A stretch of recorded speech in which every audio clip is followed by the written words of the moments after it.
number, the name of the bus company, or the town that you're in that's labeled on the bus. All of those things, unfortunately, could lead to, the wrong person if they saw them. We don't want your child to be abducted. Johnson also recommends a review of privacy settings on social media accounts.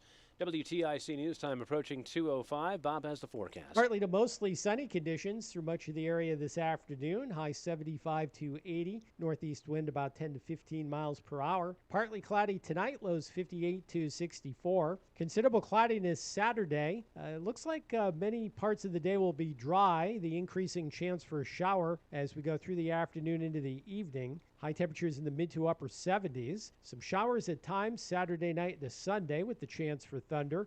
Lows in the 60s Saturday night and a humid high near 80 Sunday. Looks like a mix of sun and clouds Monday with a high around 80. I'm meteorologist Bob Cox in the WTIC Weather Center. Markets rebounding after the Thursday sell-off. Dow up 440 points. Nasdaq's ahead 115. S&P is up 34.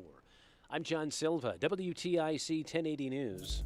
Time now for today's Spotlight on Money, sponsored by Lindsey. Your next job interview could be with an artificial intelligence avatar. Avatars take different formats, usually the brand of the organization, the voice of the organization. Chris Stagg with E-Group in Chicago says the AI can ask questions as well as a human recruiter. After years of training and watching many videos that these systems are trained on, they can tell if a person is flinching, if they raise their eyebrows, if they make good eye contact. I'm Rob Hart.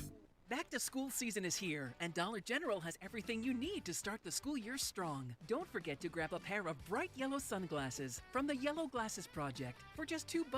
Every purchase makes a difference, with 100% of proceeds helping support teachers, classrooms, and nonprofit organizations working to improve reading and literacy skills across the country. Stop by Dollar General today and shine bright with the Yellow Glasses Project, available now at Dollar General. The Yellow Glasses Project is a program of the Dollar General Literacy Foundation. In a fast-moving economy, being in the know isn't just an advantage, it's a necessity. Start your work week with the Connecticut Business Blend. Every Monday morning at 8:50, Brian sits down with the experts at the Hartford Business Journal to break down the latest headlines and trends. From local developments to statewide shifts, get the insights you need to succeed. The Connecticut Business Blend is made possible through the weekly support of Thomaston Savings Bank. Here for you, here for the community, here to stay. Member FDIC. Visit ThomastonSavingsBank.com. The Connecticut Business Blend, Monday mornings on WTIC News Talk 1080. Men, summertime is here, and that means vacations, summer barbecues, outdoor parties, camping, beaches, and so much more. This is Dale for Northeast Men's Health, and if you're like many men, you may not be feeling like yourself this summer. Perhaps your energy is low and you aren't sleeping well. Maybe your workouts aren't as good as they used to be. Maybe even your sex drive is off. And if what I'm describing is you, it's likely you're suffering with low testosterone. But low T doesn't have to affect you anymore. Just call Northeast Men's Health, get treated, and see how it changes your life.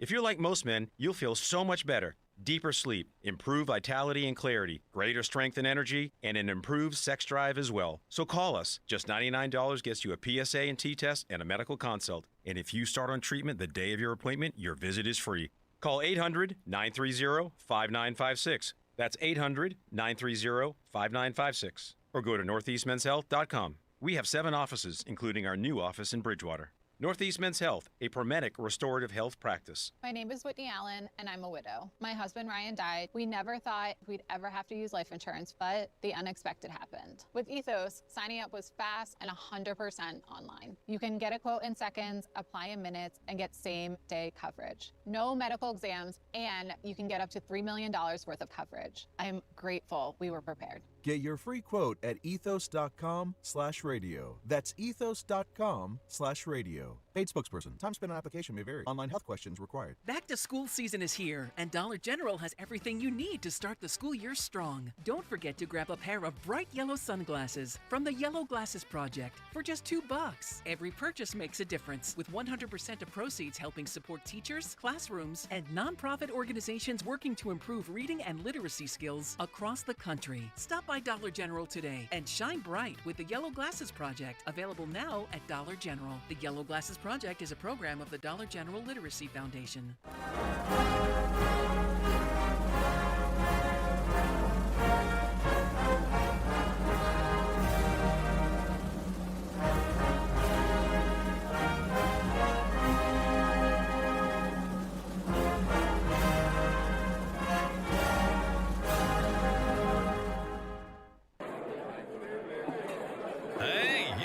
Hey, shh. Calm down. The show is about to start. Reese on the radio. Turn it up. Turn it up low. Turn it up loud. It's like a dream come true. Turn on your radio. Reese is all over. Yo, let's get it. Due to the nature of this program, discretion does not exist. It's Reese on the radio, right now on WTIC News Talk 1080. Yeah! What's going on, everybody? Scallywags, nutmeggers, conversationalists all across the fruited plain, young, old, and in between. And of course, you hate us. It's Reese on the radio with Rozan on the radio here on WTIC News Talk 1080. Hello, beautiful. Hi. Sorry, taking notes. That's all right. You're doing your Still doing your thing. Rozan and I are going to have we're going to have a very heated exchange about Lindsey Clancy today. Okay. And no, it's a heated exchange because there's a lot of moving parts in this, regardless of the way some people are seeing it.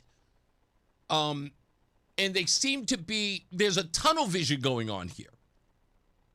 Not that it isn't reasonable for you to have certain opinions about her case, but I believe there's a tunnel vision here. And I think you want to lay that out a little bit. But I have to play devil's advocate because there are some things that I have some issues with in this case. So we're going to talk about that. I will tease this, which will get a lot of people fired up. Rozan's going to get a little personal on this case. And I totally appreciate you doing this. I say this, look, I can be as personal as I want to, but it's difficult for me to ask anyone else to do it. But this is something you want to bring attention to because you believe that it is helpful to women. Or even people. Not only that it's helpful, right, but there are things that are being overlooked. There is, unfortunately, a significant amount of ignorance around this topic. And you're not using the word ignorance to be a pejorative. It's not a pejorative. Ignorance meaning a lack of knowledge, education, understanding, and knowledge. You don't know what you don't know, right? Exactly. And because you don't know what you're missing, you're coming from a place of ignorance, unfortunately. It's not a mean thing. I'm not calling you ignorant or, You ain't calling him ignorant. That one. It would be like walking into a classroom and you have been told you are now going to be a physics instructor, but you don't know the first thing about physics. Exactly. You don't know what you don't know. And so I come, I think, with a different perspective. Plus, I've done some additional research that I think will help not only women, but I think it's important for psychiatrists, for OBGYNs, for husbands, for best friends to understand what is happening and how you can be supportive in a situation like this. Right. There's an interesting factor to this that a lot of people are also failing to mention. Believe it or not, Lindsey Clancy's case has a lot of layers.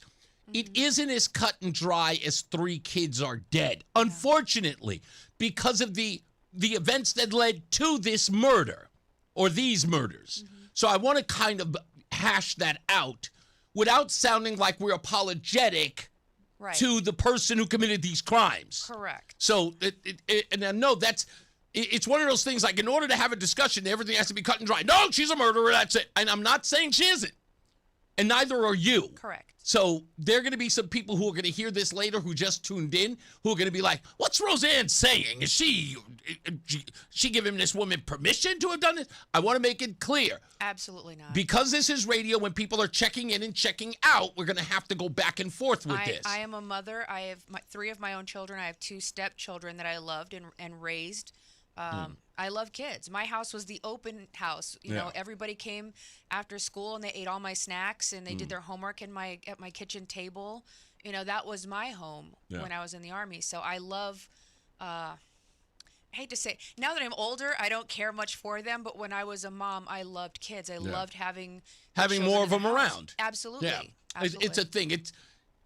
it was, I think, a feeling, an instinct in you as a mother? My house was the safe place, Yeah. right? My kids didn't really go to sleepovers because I don't trust people. Right. I don't trust you with my kid. Right. You can send your kids over here. They can all hang out. It's no problem. It's also fulfilling to be trusted like that with children. It felt good. All the neighborhood kids called me mom. Wow. Yeah, that's.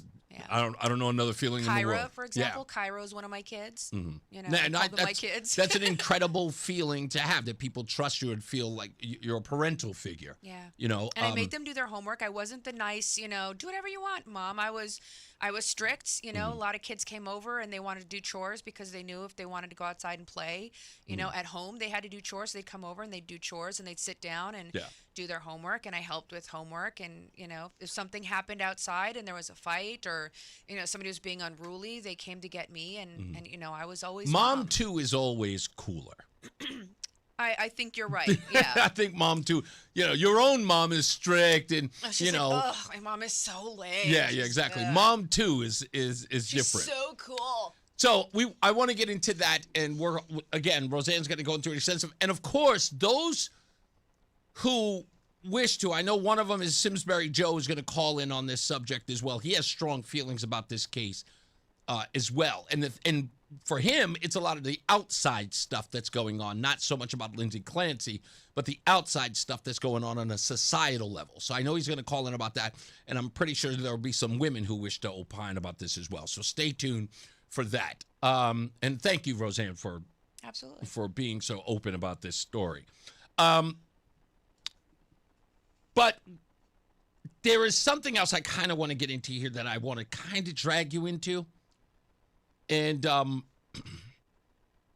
this is, when you're here, I almost feel compelled to talk about male and female relationships, not just ours, but just in public. Okay. And now there is a story with Natalie Harp, who is the executive assistant of Donald Trump. That's correct. President Donald Trump. Ossoff said something shady. Right. And I've been going over this story and the people who are making or taking issue with what John Ossoff said and people's reaction to it. And the other day when you were here Wednesday, I was talking about conservative men who have this knee-jerk reaction of protecting women don't know what they're doing. You either know instinctively how to protect women, or you're running around trying to figure out. Woman. Yeah, exactly. How am I going to defend her? How do I defend my honor? You either know how to do it instinctively, or you're going to be searching around, flubbering around, looking like a moron. And the rule for that is either you know what you're doing, or step aside and let the woman handle it herself. Boom. Or let somebody jump in who does know. Right. But there is something interesting about this that's going on that I can't understand, and it isn't just about Natalie Harp. It is about the word devotion, dedication, loyalty. And loyalty. That's the one. Right. This isn't just about Donald Trump, because people immediately have an issue with those who are loyal to him, as if he does not deserve it. He does not deserve loyalty. And it is all people pretty much expressing their own personal feelings about him, saying, I would never be loyal to him. You being loyal to him makes you a reprobate, makes you a bad person. When I was going through that crappy breakup, and, I was losing all of my friends, I had one or two people that were still very much my friends, but also friends with the other two. Mm-hmm. And there was a part of me that felt like, but you're my friend. You should hate them with me. Right. Where's your loyalty? Right. Right? Without understanding and appreciating that they're not part of this situation. They have their own loyalties. Correct. And putting, projecting that onto somebody else, that, oh, you still like that guy, that makes you a bad person. You have to be in a cult. Right. But here's where the Natalie Harp story takes a horrible turn. She is a woman. She is blonde, and she is attractive. And because of those things, her loyalties have sexual innuendo involved. Correct. As far as the the other side is concerned. Exactly. An attractive woman can't possibly maintain anything that looks like loyalty to a man unless she's sleeping with him. Or there is some sort of underlying sexual tension or involvement that is going on. It has to be because exactly. Man, woman, he's a sleaze. She's a sl. Yeah, exactly. Right. And you know what the sad part is? That actually says more about the people who are making those accusations than the people themselves. That's how you view relationships. That's it's also how you view women. Right. That's how you view relationships. That's how you view loyalty. And yes, that's how you view women. Is the only way a woman can be, important or useful to a man is because of a quid pro quo. Exactly. That's sad. It is. I mean, the only reason I'm important to you, yes, I am sleeping with you, but I think I hold my own as well. But look, I understand the whole deal with gender roles today. Right. I get it. Right?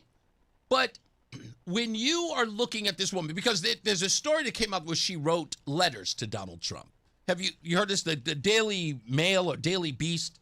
No, I didn't. They released letters that... Was she saying thank you for helping save my life? Well, I'll put it this way.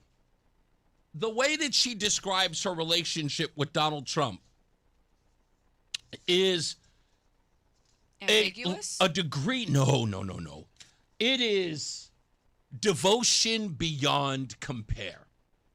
Well, he did authorize the use of a medication that ultimately saved her life. I mean, that is, unless you have ever been in a situation where somebody has saved your life literally, you can't fully appreciate the gravity of that relationship or that devotion, right? 100% true. When I first came into AA and I first got sober, there were some people that could say and do no wrong, men and women, because you saved my life. It's because of you being present that I'm alive today. So there was that pedestal that they were on for a long time. Yeah, here's the story. The Daily Beast has published the full text of 2 private letters that Natalie Harp wrote to Donald Trump in 2023. Harp is a 35-year-old executive assistant and special assistant to the president. She's the only one who sits outside of his Oval Office. She controls a big chunk of what he reads, types many of his Truth Social posts. You remember that when he's standing there and she's there, she's typing all of them as he's dictating them to her. She has become one of the tightest gatekeepers around him. Foreign leaders have used her as a conduit. She was one in the small group who left Air Force One when he had to go into that catering truck in Turkey. The letters come from a May 2023 trip to Trump's golf courses in Scotland and Ireland. In them, Harp apologizes for a minor screw-up on the trip, getting left in a van without her passport, walking the course instead of riding. She says that she was distracted, not eating or sleeping much, and worried that she was lowering herself in his eyes. She writes this, quote, "You're all that matters to me. I don't want to ever let you down. Thank you for being my guardian and protector in this life. With all my heart, Natalie," she writes. Aww. In the second letter, she says that she misses the days when he would call her when she had her OAN show. She had a One American News show. A period that they would talk about everything and nothing. She envies the women whose only job seems to be to talk with you and look pretty. She adds, "I want that job." She also refers to herself by the staff nickname Human Printer. Now, of course, the author of this article in the Daily Beast is what I would deem as a journalistic nemesis of Donald Trump, Michael Wolff. He writes an awful lot of stories that get debunked and completely discredited. And this is an opportunity to sort of further this narrative that Natalie Harp is, in some way sexually involved with the president. Right. Again, the reason why this angers me is because what I'm finding out more and more is not so much about this angle that they're taking. The thing that angers me more is that these people show me every day they don't understand loyalty. No. They don't understand dedication or devotion to a person. They don't understand. Look, I'm going to use a crude example here, but only a few people will understand. And if you're from this or get this sort of dynamic, you'll get it, this reference. rapper 50 Cent and Tony Yayo. If you've ever seen an interview by either of those men separately talking about each other, you will understand what loyalty is like. Tony Yayo got arrested for slapping the son of 50 Cent's rival in the street. Hey. Not at the behest of 50 Cent, just on GP, general principles. Hey, isn't that 50 Cent's rival son walked up and said, "Schmackaroni," and went to jail for it? Listen, I'm petty enough that works for me. If you're not slapping the children of my enemy, then we're not really friends. But that's what I'm saying. And when you hear 50 talk about Tony Yayo, when he talks about him, he says, look, Tony Yayo is a cut-up. He does things that are wrong. But 50 has known Tony Yayo for better part of 30 years. They grew up in the street together. That's his homie. That is exactly. That is his road dog. That loyalty is true. No one understands that the way that these two men do. 50 is always got. 50 had to tell Tony Yayo in an interview. Tony Yayo says to him, he's like, come on, man, you should be able to give me some of that money. You're a multimillionaire. 50 had to tell him, no, dude, you have to earn your own. Get your own, man. You have to get your own. That's his best friend who will ride or die with him. He had to tell him. So it's not like there's this quid pro quo, as you put it. So when I got sober, actually, I retired in March of 2016. I got sober March of 2017. That year in between, I really struggled. There was one PA, a physician's assistant for my first duty station, a male, that posted something on Facebook that saved my life. Yeah, I remember There's another Army Ranger that was there for me online, called me sister, and I've got your six, the whole 9 yards. These two men, every year on my anniversary, I send them a message and I thank them for being there, for saving my life. And there is nothing sexual there. There's not. But these men were very, very very prominent figures in the recovery process for me. Yeah. I know a lot of people don't know this, but my last drink ended with my 9 mil in my hands. I was ready to end my life, and these two men saved my life. People don't, that's the whole thing about. You can't appreciate that type of loyalty. If you've never had it. I want to take a break. We'll come back a little bit more on this when we return. Stand by. More news, more views. It's Reese on the radio on NewsTalk 1080 WTIC. Now at McDonald's, there's a meal deal with your name on it. And your name doesn't have to be meal or deal to get it. But it can be. With McValue, get a meal deal featuring a McDouble, 4-piece McNuggets, fries, and a small Coke, all for just $6. Or swap that McDouble for a hot and spicy or classic McChicken at just $5. Price of participation may vary. Promotion pricing may be lower than meal pricing. Ba-da-ba-ba-ba. There's a lot happening in Washington and in your local neighborhood. Follow WTIC News Talk 1080 on the Odyssey app to keep up with the latest. Follow WTIC News Talk 1080. Don't miss out on important updates in Connecticut, from breaking need-to-know news, weather alerts, and more. Follow WTIC News Talk 1080 on the Odyssey app now.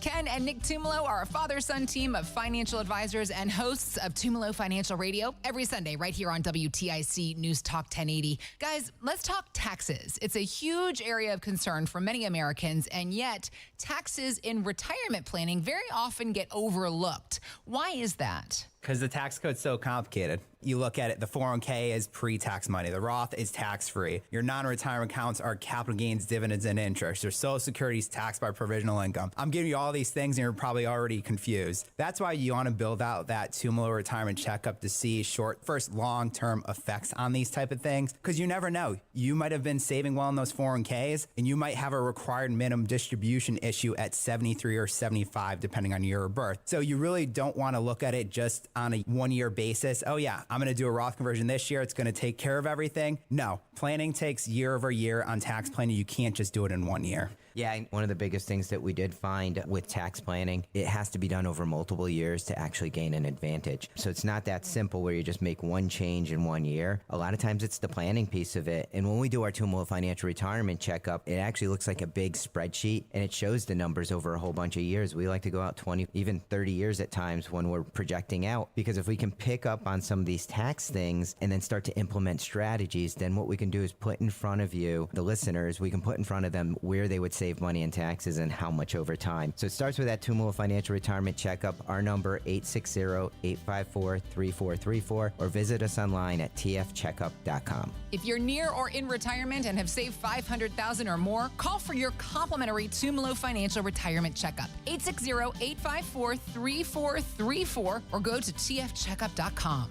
Investment advisory services offered through Tumalo Wealth Management, an SEC-registered investment advisor. Insurance services offered through Tumalo Financial, licensed in Connecticut. And now, a WTIC news update. It's 2:30, Hartford temperature 73 degrees. I'm John Silva, WTIC 1080 News. The defense is rested in the Lindsey Clancy murder trial in Plymouth, Massachusetts. The Wallingford native is accused of killing her 3 young children in 2023. Her attorneys say Clancy was in the throes of postpartum psychosis at the time. Man is dead, a woman under arrest following a Thursday night crash in Waterbury. According to police, 43-year-old Danbury resident was found on South Main Street with serious injuries, later pronounced dead at the scene. 38-year-old Morales Rivera Maldonado faces manslaughter and other charges. Officers say she hit 2 parked vehicles after her SUV struck the victim. Electric Boats opening a training and engineering hub. They broke ground at the old Crystal Mall site in Waterford today. New location will free up space in Groton for submarine construction. A back-to-school event in Hartford today. Kids were able to get their hands on school supplies and enjoy a day with their parents before heading back to class. School starts in the capital city on Tuesday. Supreme Court Chief Justice is allowing the White House to continue construction on President Trump's $400 million White House ballroom project for now. Chief Justice John Roberts signed a temporary order today, letting work continue as the court considers an emergency appeal from the administration. Ukraine officials say Russian drones have hit a shopping center, killing 14 and wounding scores of others in central Ukraine. WTIC News Time 2:31. Bob Cox has the forecast. Partly to mostly sunny conditions through much of the area this afternoon. High 75 to 80. Northeast wind about 10 to 15 miles per hour. Partly cloudy tonight. Lows 58 to 64. Considerable cloudiness Saturday. Looks like many parts of the day will be dry. The increasing chance for a shower as we go through the afternoon into the evening. High temperatures in the mid to upper 70s. Some showers at times Saturday night to Sunday with the chance for thunder. Lows in the 60s Saturday night. And a humid high near 80 Sunday. Looks like a mix of sun and clouds Monday with a high around 80. I'm meteorologist Bob Cox in the WTIC Weather Center. Checking traffic in Wethersfield, there's a multi-vehicle crash. 91 southbound between exits 28 and 26 that blocks the left lane. Also over in Windsor on Route 59, both directions closed at Deerfield Road. They had an earlier water main break out there. I'm John Silva, WTIC 1080 News. I'm John Morgan of Morgan & Morgan. Why should you hire America's largest injury law firm for your case? There's lots of reasons. Just like there's a reason millions of people called us last year in their time of need. When it comes to fighting for justice and compensation, millions of people across the country trust us to go to battle for them. We became the largest injury law firm in the world for a reason. There's only one Morgan & Morgan, forthepeople.com. Injured? Dial pound law. Nicholas Russo, 157 Church Street, New Haven, 06510. Hi, this is Eric Hogarth, Certified Financial Planner from Money Wisdom. Want to learn ways to minimize taxes in retirement, protect your money against inflation and healthcare expenses, and develop a personalized income plan? Text MAX to 800-705-1232 to get your free guide to maximizing retirement book. That's MAX to 800-705-1232. Johnson Brunetti is a marketing name for the businesses of JB Capital and JN Financial. Investment advisory services offered through JB Capital, LLC. Insurance products offered through JN Financial, LLC. Many tire dealers will sell you Falcon tires, but Town Fair Tire doesn't just sell Falcon tires, they sell them at the guaranteed lowest price. Plus, they give you free services for the life of your Falcon tires. That's an unbeatable deal only Town Fair Tire can offer, because Town Fair Tire is New England's largest name brand discount tire dealer. Nobody beats a Town Fair Tire deal. And I mean nobody. Name brands at discount prices. Town Fair Tire.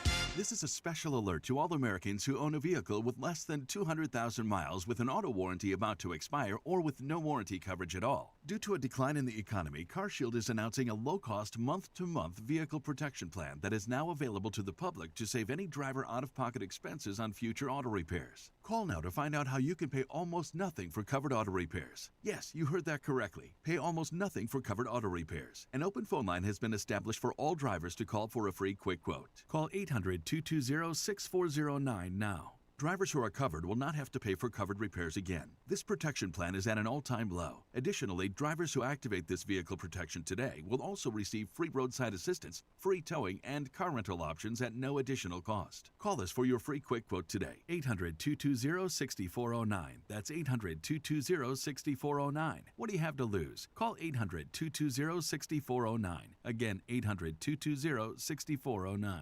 I'm not one to say I told you so, but I switched to Pure Talk over a year ago, and ever since, I've been telling people there's no better wireless company out there. Well, a few months ago, a massive survey was conducted. 123,000 people were asked to rate their wireless carrier in 4 categories: coverage, support, data, and overall value. Well, the results are in. Guess which wireless company was the only wireless company to get 5 stars in every category? Yeah, Pure Talk. 5 stars, every category. To celebrate, Pure Talk is offering the first 3 months of any plan for just $15 a month, including their top-tier unlimited plan. No contract, no commitment, just a very inexpensive way to test drive the only American wireless company with 5 stars in every category. Just dial pound 250, say micro, and Pure Talk's U.S. customer service will take it from there. Again, pound 250 micro. And yes, I told you so. Hi, I'm Joe with SimpleSaleUSA.com, and I buy houses cash. If you own a house and want to sell it fast at a fair price, call me at 203-896-4000. I can pay cash and close in as little as 7 days. I buy houses in any condition, any price range, and more importantly, anywhere in Connecticut. I'm a private real estate investor who buys several houses a month, and I want to buy more. I buy inherited houses, divorce houses, behind in payment houses. I even buy my tenant won't pay me the rent houses. Do you own a house that is trash and needs thousands of dollars in repairs? Great, because I love buying junk houses. I buy vacant houses, abandoned houses, condemned houses, and even foreclosure houses. If you own a house and want to sell it fast, call me at 203-896-4000. That's 203-896-4000. 203-896-4000. Fan of WTIC? Then do us a favor. Download the free Odyssey app and favorite WTIC. All right, we're back. It's Reese on the radio, Rozan on the radio. We have a friend in the room. Elaine is here hanging out with us. She brought us T-shirts. What's that? Elena, I apologize, Elena. Elena is here hanging out with us in the studio. She brought us some Ryan Fazio T-shirts. She's a big Fazio supporter. Thank you for coming. You're going to hang out for a little bit just to enjoy the show? She's never been in a live radio studio before, so we're going to hang out with her for a little bit. Let's get her some headphones so she can actually hear everything. If there's some headphones around, we'll grab some. Okay, I also have to tell you that in a minute, in the 3 o'clock hour, I've got some breaking news on a story that we covered here a couple of months back. Roland, I don't know if you're going to remember this, and I don't know if you'll be able to search it, but if you can, in the 3 o'clock hour, Sarah Fisher was our guest on the program. If you can remember that date for me, when we had her on the show, we spoke to her for a little more than an hour and a half. Her father was charged with manslaughter and was charged with 7 years in jail trying to protect his own life. He got 2 years. Remember the one her? That shot the guy in the face. That's correct. We were just talking about her the On other Wednesday. day. Yeah. So there's some breaking news on his case. So I'm going to get to that at 3 o'clock. Yeah, I'm sorry. So stand by. That's what's called the tease, my dear. Yeah, but now I have to wait too. Sarah, yes. Sarah just sent this to me in a text message. Thank you, Sarah, if you're listening. I know she's probably at work, but thank you, Sarah, for sending me this update on your dad. We'll get that information as well, and it's good news for her father. I was hoping it was. Also, we just got some police reports. We did. That involved Mr. Seyo Sekunjanen. Syed Sekunjanen. Yeah, we got those, of course, because of the diligent work of Mark Walsh Reports, also known as Mark from West Hartford on X. So he just got us that. We'll also go over those, and we'll probably have an update on that on Monday. That is an exclusive. And I want Mark to actually, that's his work, so I want him to get all the credit for that. So, Mark, let's schedule something to have you either call in or come in to talk about this information that you got from the police reports on Monday. I don't steal anybody's shine here. Everybody gets to eat on my watch. And that's the whole point I was talking about earlier with dedication, devotion, and loyalty. And I don't really think we have that anymore.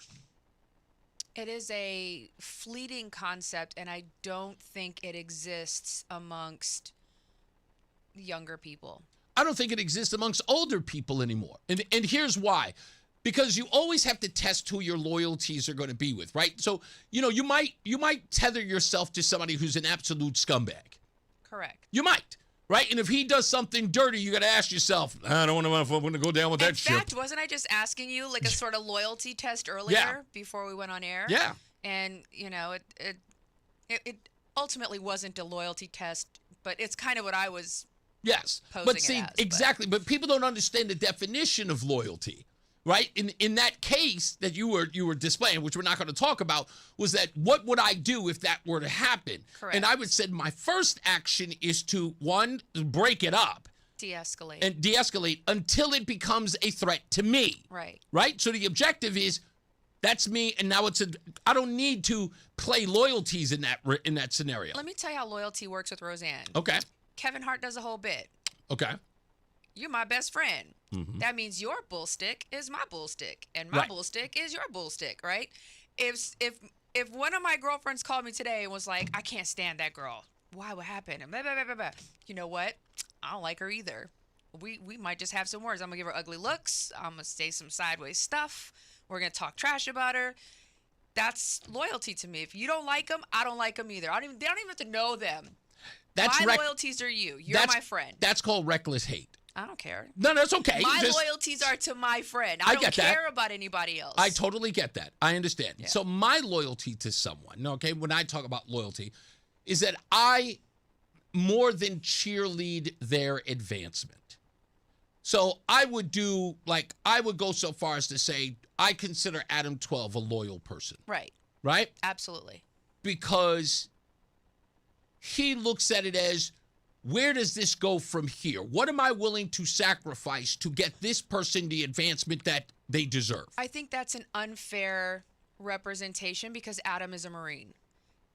How so? What does that mean? Because service people, enlisted personnel, particularly in the Army and the Marines, we are taught how dependent we have to be on the person next to us. I don't have to like you, but I know that my life is in your hands. If we are in a firefight and it's me and you, I got your 6, you got mine. I don't freaking like you. But that loyalty is something that we are bred into. Okay. It's broken and bred. So I think Adam... You're saying that he's an outlier in all of this. I don't want to say an outlier, but I'm saying... His training is what I think makes him suitable to be a loyal person? I don't think suitable, but I think it comes susceptible. I think it comes more naturally to him. Okay. That when you show me your hand, I'm going to show you mine. Well, don't Adam, I'm not. I'm not minimizing. I'm saying that it's hard to use Adam as an example because when you look at other people that don't have the same training as Adam, I'm also trained in the military, so I don't have that training. Yeah, but you come from a Screets. No, Screets I just with a understand. K, Okay, Screets. so a perfect example, right? I always tell this story about the former host I used to work with, right? Mm-hmm. Came to me, saw my talents, brought me in. I got paid pennies on the dollar. No loyalty, that guy. No. But he hadn't, but I did. Right. So again, the objective was I wasn't looking for him to have loyalty to me because technically I'm the underling. He's, in essence, the guy who's up front. It's his name on the marquee. So I'm working behind him. Every opportunity that I have is because of him, and I understand that. He saw my talent. He brought me into the studio, right? I don't become an intern at Hot 97 without him. Right. He's the one who got me my first radio paycheck here in Hartford. He was the one who lobbied for that. So my loyalty to him is, in essence, he's helping me feed my family. So if this guy tells me, I need you to go annihilate that person, without question, that person's getting annihilated. Why? because that's my loyalty to him. So my loyalty to him is that if he tells me to go into the fire, I go into the fire because he was willing to put his name and his reputation out there to provide for me and my family. The general and the soldier. Exactly. You're the soldier. You'd And be loyal to him. He's like, nah, he's now, replaceable. Now, if I survive said war and become a general myself, in essence, it's because that's what happens in the military, right? Is that every part of my advancement is through the leadership that I get there, correct? Right? I can say my drill sergeant made me a better soldier. I can say if I become a drill sergeant as a result of... Your drill sergeant made you a soldier. Each subsequent NCO played a piece in you becoming the leader that you ultimately become. But that's all I'm saying, is that that's the way that works out. So, of course, if he turns me into this, so I look at my life now as a radio host and I say, he is responsible for me having the chops to do this because he put me through the fire, right? So I never, ever never will I sort of disband my loyalty to him because, in essence, I wouldn't be here without him. Right. And I understand that. So these people don't understand that. Here's a woman, Natalie Harp. This woman, because of Trump's leadership, literally owes her life to him. Because of his, right to try. She ends up surviving cancer. Because of his leadership. Right. She feels a personal responsibility. If not for you, I would not be here. Right. She says that. That's how she's dedicated herself to him. And she would go through the fire for him no matter what. Understood. You understand? And she knows that. She stands right by him knowing that he's got guns aimed at his head. And she's standing right next to him saying that very much so, if he gets assassinated, there's a likelihood that her life goes too. That is a loyalty that nobody... Like I said, there are very few people. Like, I think the reason why Adam is so strong in his loyalty is because not only is he a Marine, but he's deployed. He's been in combat situations. You know what I mean? So he understands the gravity of that loyalty better than anyone else. Right. He's been in the ish, right. as they say. So he sees you and he sees you're willing to give him a shot. He is going to be loyal. Right. But you're not going to find that with everybody. Exactly. And that's hard to come by. And so you got, cronies, out there calling him your yes men and your... Right, exactly. Using every derogatory statement you could. And that's what people don't understand. When I got with Star at Hot 97, when I got there, I was getting paid. And people don't know this. I was with him in 2000. I didn't get a real paycheck as a radio host until 2004 in March when I got here. I started with him in January of 2000. I worked at $150 a week as an intern. Still more than I make. Okay, yeah, it's true. You get my whole paycheck. You get paid much more.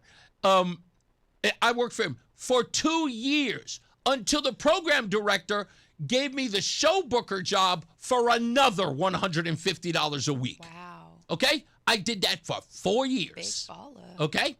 4 years. And they made me quit my regular job.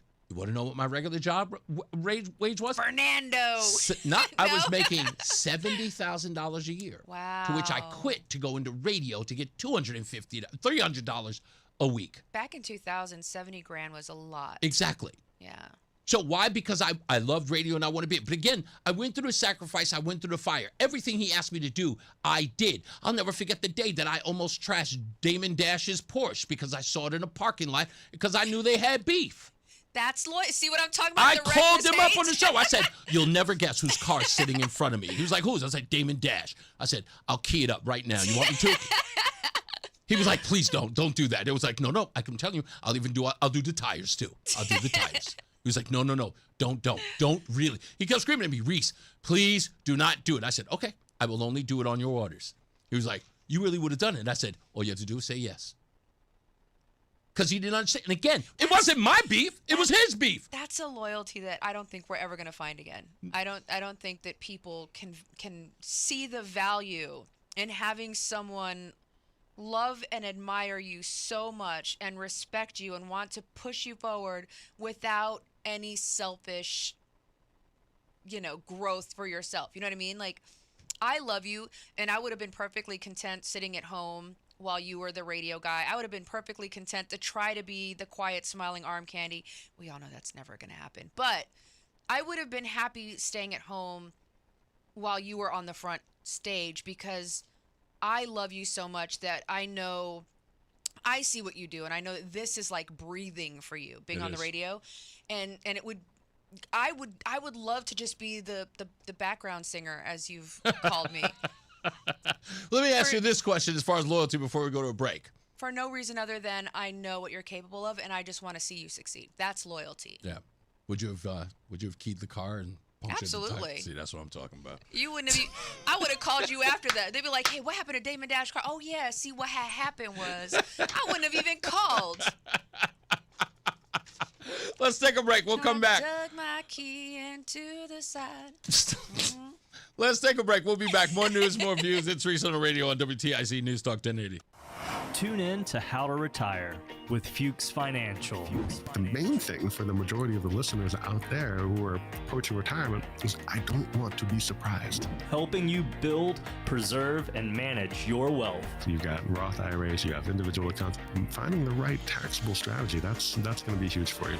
Tune in to How to Retire with Ben Fuchs. Sundays at 8 a.m. and 10 a.m. right here on WTIC News Talk 1080. Brian Shackman here for Certa Pro Painters. You know, we all love our homes. I really love mine. But in the kitchen, things were not looking so good. Scuffs, scratches, peeling paint, and I needed help. And you know what I got help from? Certa Pro Painters. Whether inside or out, protect your home with quality paint and a worry-free process. You get a free estimate, detailed, easy to understand, great communication, dedicated to finding you the right color and doing a great job. It's Certa Pro Painters, Certa with a C, and you can book your free estimate online at CertaPro.com. Each Certa Pro Painters business is independently owned and operated. Straight Talk Wireless presents Pickup Truck Wisdom. Trust is earned. That's why I've stuck with Straight Talk. Same price since 2009 on Verizon's 5G network. Cause shoot, anyone can make a promise. Keeping it for years, that means something. Now plans starting at $25 a month with 4 lines. Find us at straighttalk.com and Walmart. Straight Talk Wireless. Straightforward. Always. Same price claim applies only to the base monthly price of our $45 plan from October 2009 to present. If Ernest Hemingway was alive today, would he say this to you? Shakespeare, Mark Twain, Edgar Allan Poe, all great writers. And after reading your book, I simply must add you to the list. Wait, you don't have a book yet. So make a free call to Page Publishing. Turn your book idea into publishing gold. 800-215-6818. 800-215-6818. That's 800-215-6818. Attention, have you racked up $10,000 or more in credit card debt? Are you barely getting by making minimum payments? With credit card debt reaching all-time highs, National Debt Relief is notifying consumers about significant debt relief options currently being made available to help those with overwhelming credit card debt. These options may reduce a large portion of credit card debt for those who qualify. You don't need to declare bankruptcy or take out a consolidation loan, and you may only have to pay back a fraction of what you owe, even if you have bad credit. National Debt Relief has already reduced the credit card debt for more than 550,000 consumers, so don't wait. If you owe $10,000, $20,000, or even $100,000 in credit card debt, you can now take advantage of this financial debt relief as the cost of living continues to skyrocket. To check what debt reduction you may qualify for, call 800-358-6868. That's 800-358-6868. Again, 800-358-6868. It's Reese on the radio on News Talk 1080 WTIC. All right, we are back. Reese and Rozan on Reese on the radio. Let me see here. Going through a couple of the scallywags comments in here. OU812 says Rozan brings a great perspective to the show. Hire her full time. Thank you. I agree. AQ, he says, if I were to be a child again, I'd love y'all both as my parents. Oh, thank you. That's very sweet of you. Tough love is the best structural love a parent can give their children, OU812 says. Hey, we got Carl in the house. Hey, Carl. How you doing, sir? Carl in the house. Another one of my, I would say, like, employee children. That's another one I think that is loyal to you. Absolutely. Carl? Absolutely. Oh, man. Carl would burn somebody's house down, beat them with a bat as they're running out to save their own lives, and then walk home quietly and never say a word about it. He is a true trooper, and Carl could tell you some stories about his loyalty to me. I love that. I love Carl. Tell Elena Ryan Fazio for governor needs to come to Porch Fest in Bridgeport tomorrow. 5,000 people walking the Black Rock section of Bridgeport.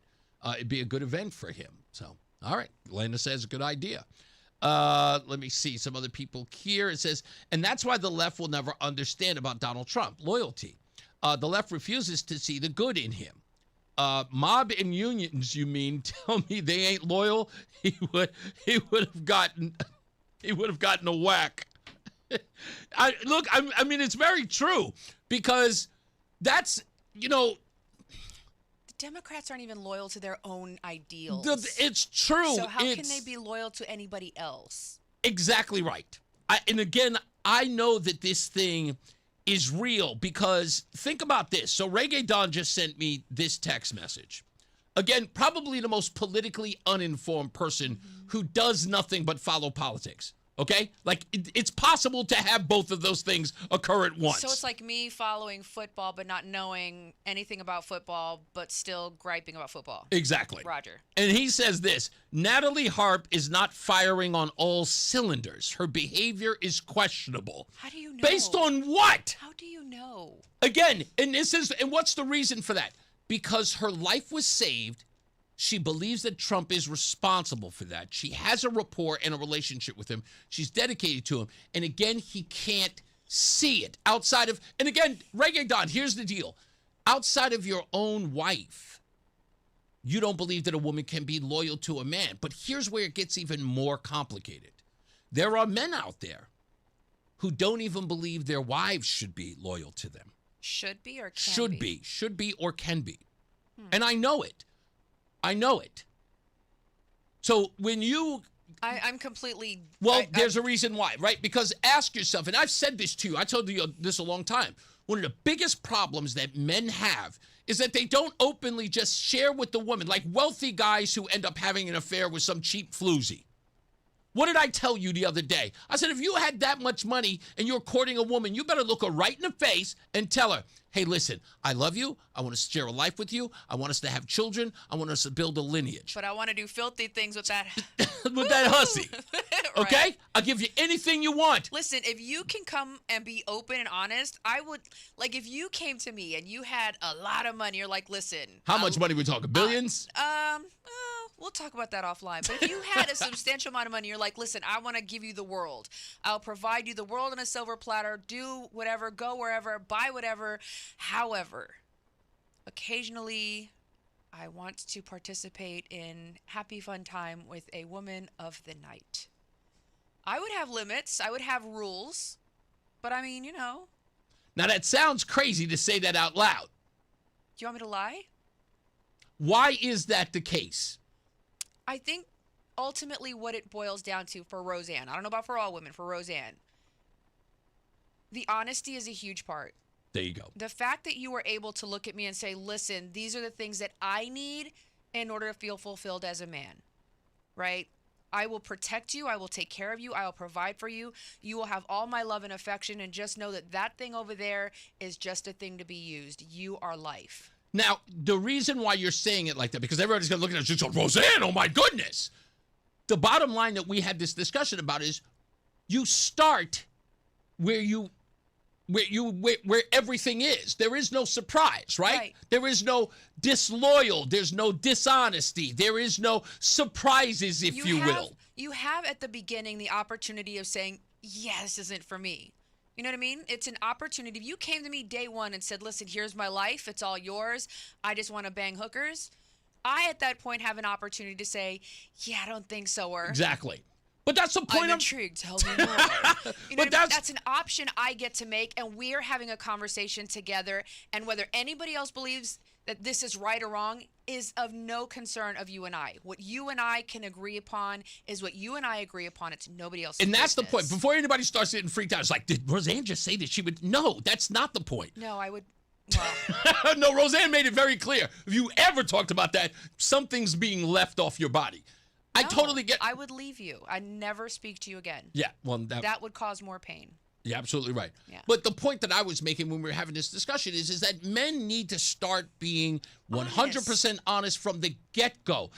If you're this kind of scum, if you can't go into it being honest, you're scum going into it. You're the scum they scrape off the bottom of scum. Exactly. That's the reason why I keep telling them. It's like the biggest problem with these men when it comes to loyalty is because they cannot be honest. They're honest. They're flat out deceptive and deceiving. They're incapable of providing or accepting what they cannot themselves provide. Boom. That's exactly right. Yeah. So, thank you. I just, again, I wanted to clear it up. I wanted to make sure. And the answer is no. You don't get. I would never want hookers. to. I'm Are you just throwing it kidding out me? there. First of all, you're too much to handle. Like, I need two.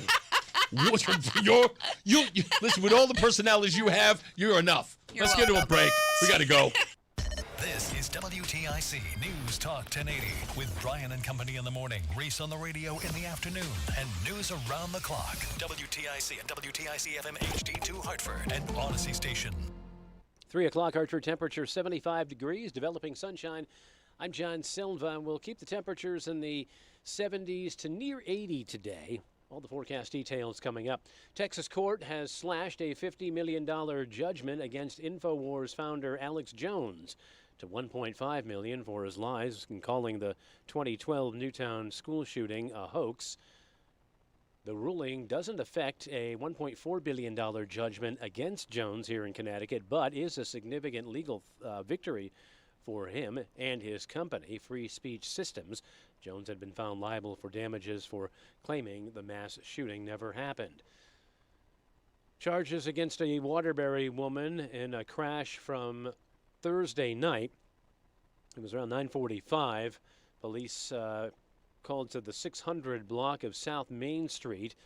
That's where they found a 43-year-old Danbury resident lying in the road, later pronounced dead on scene there. Under arrest is 38-year-old Morales Rivera Maldonado. Investigators say after striking the victim with her SUV, she hit two parked vehicles. Officers say she appeared intoxicated while they interviewed her. Rivera Maldonado is charged with manslaughter, reckless driving, and operating under the influence. A groundbreaking today for a new engineering and training hub for Groton, New London-based Electric Boat. The center is located on the site of the old Crystal Mall in Waterford. Engineering and support staff will relocate from Groton.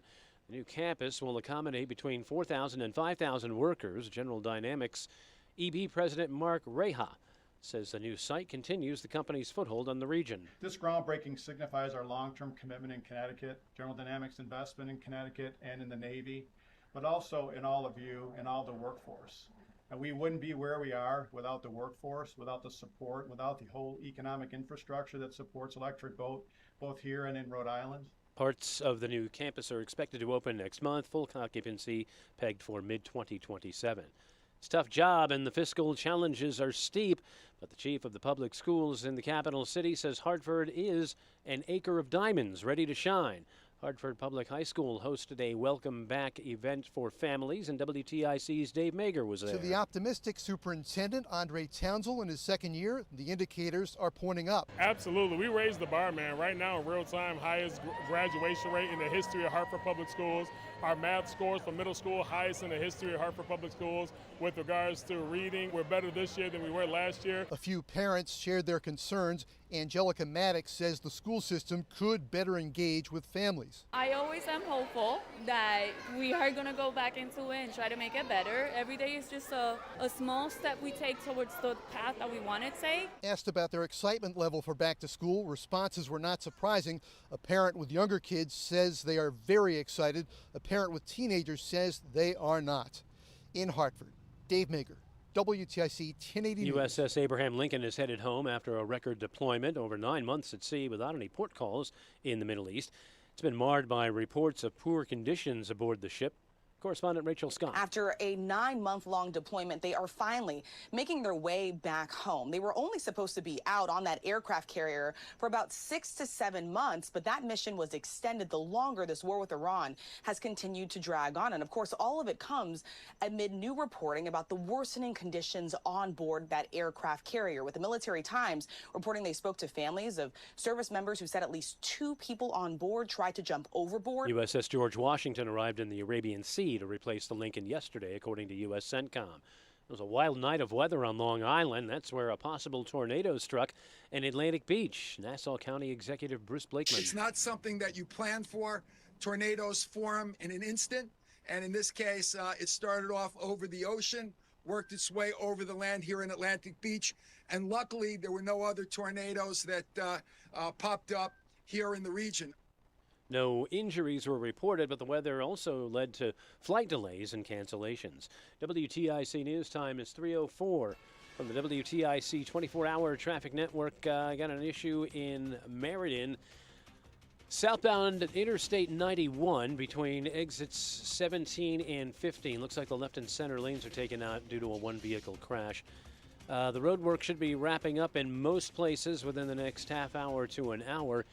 Down in East Lyme, on 95 South between exit 71 and 70, left lane taken out there due to a tractor-trailer crash. Bob Cox has the WTIC Weather Center forecast. High temperatures this afternoon averaging 75 to 80 degrees with partly to mostly sunny conditions, though there may still be some stubborn cloudiness in southeastern Connecticut, even a shower or two there into the early afternoon. Tonight, partly cloudy, lows 58 to 64 degrees, and we'll see a fair amount of cloudiness over the weekend, although it looks like we'll get through tomorrow morning dry and maybe a good part of the afternoon as well. There may be a shower or two affecting a few towns by later tomorrow. Highs in the mid to upper 70s. Showers at times Saturday night into Sunday with the chance for thunder, but it's not raining continuously. Lows will be in the 60s Saturday night, and it's a humid day Sunday with a high near 80. A mix of sun and clouds on Monday with lower humidity and a high around 80. I'm meteorologist Bob Cox in the WTIC Weather Center. 75 right now in Hartford.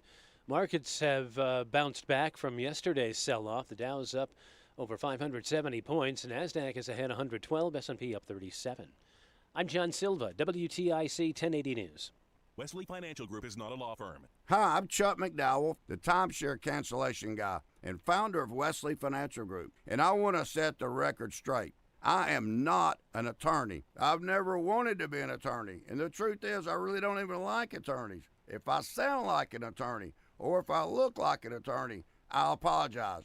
But what I've learned in my 15 years in the timeshare cancellation business is you don't need to be an attorney to get folks out of their timeshare. At Wesley, we've helped over 40,000 families cancel their timeshare without me being an attorney.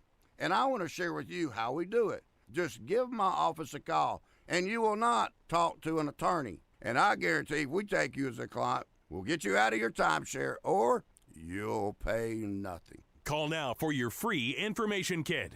800-714-9090. 800-714-9090. 800-714-9090.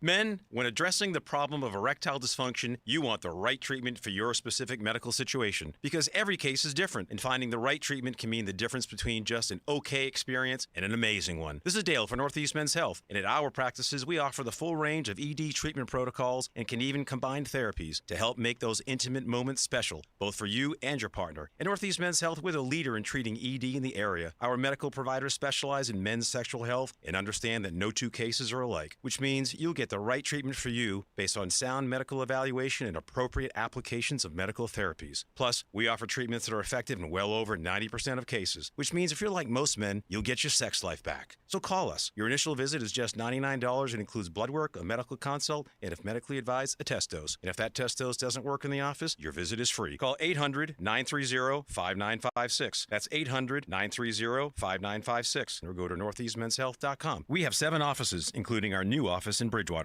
Reese on the radio, making sense of the news. Yeah, even when it makes no sense at all. Now on WTIC, News Talk 1080. All right, here we are 8 months later after a story that we covered here. I want to say it was December. Roland just sent me the old video from it. It was mid-December. We talked to a young woman by the name of Sarah Fisher. Her father, Robert L. Fisher Jr., was a longtime Litchfield attorney, and he was sentenced, or convicted, I should say, in March of 2025 of first-degree manslaughter for fatally shooting Matthew Bromley outside of his law firm parking lot on June of 2021. Fisher is a 75-year-old man at the time and was sitting in his car when Bromley, the 39-year-old, pulled up, got out, opened Fisher's door, punched him in the face. Fisher, who held a valid pistol permit, got out, drew his handgun, and shot Bromley once in the head at close range. Now, this description is brief, but I'm going to try to make a long story short.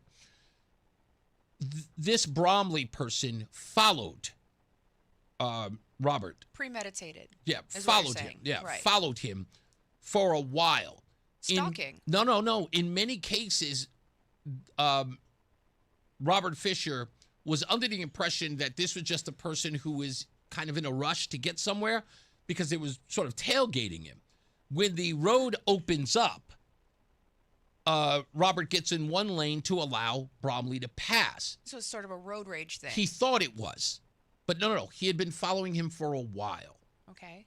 So Fisher tries to move over to allow him to pass because he's thinking the guy's bumping him, like many people do. You yourself try to bump people off the road. Lies. But not bump them off the road, but it's called push them. Brake check. Yeah. Brake check or, Well, Fisher moves over to give him pass. Right. He gets behind him still. Okay. They finally get to Fisher's, office in the parking lot. He drives in. He thinks nothing of it.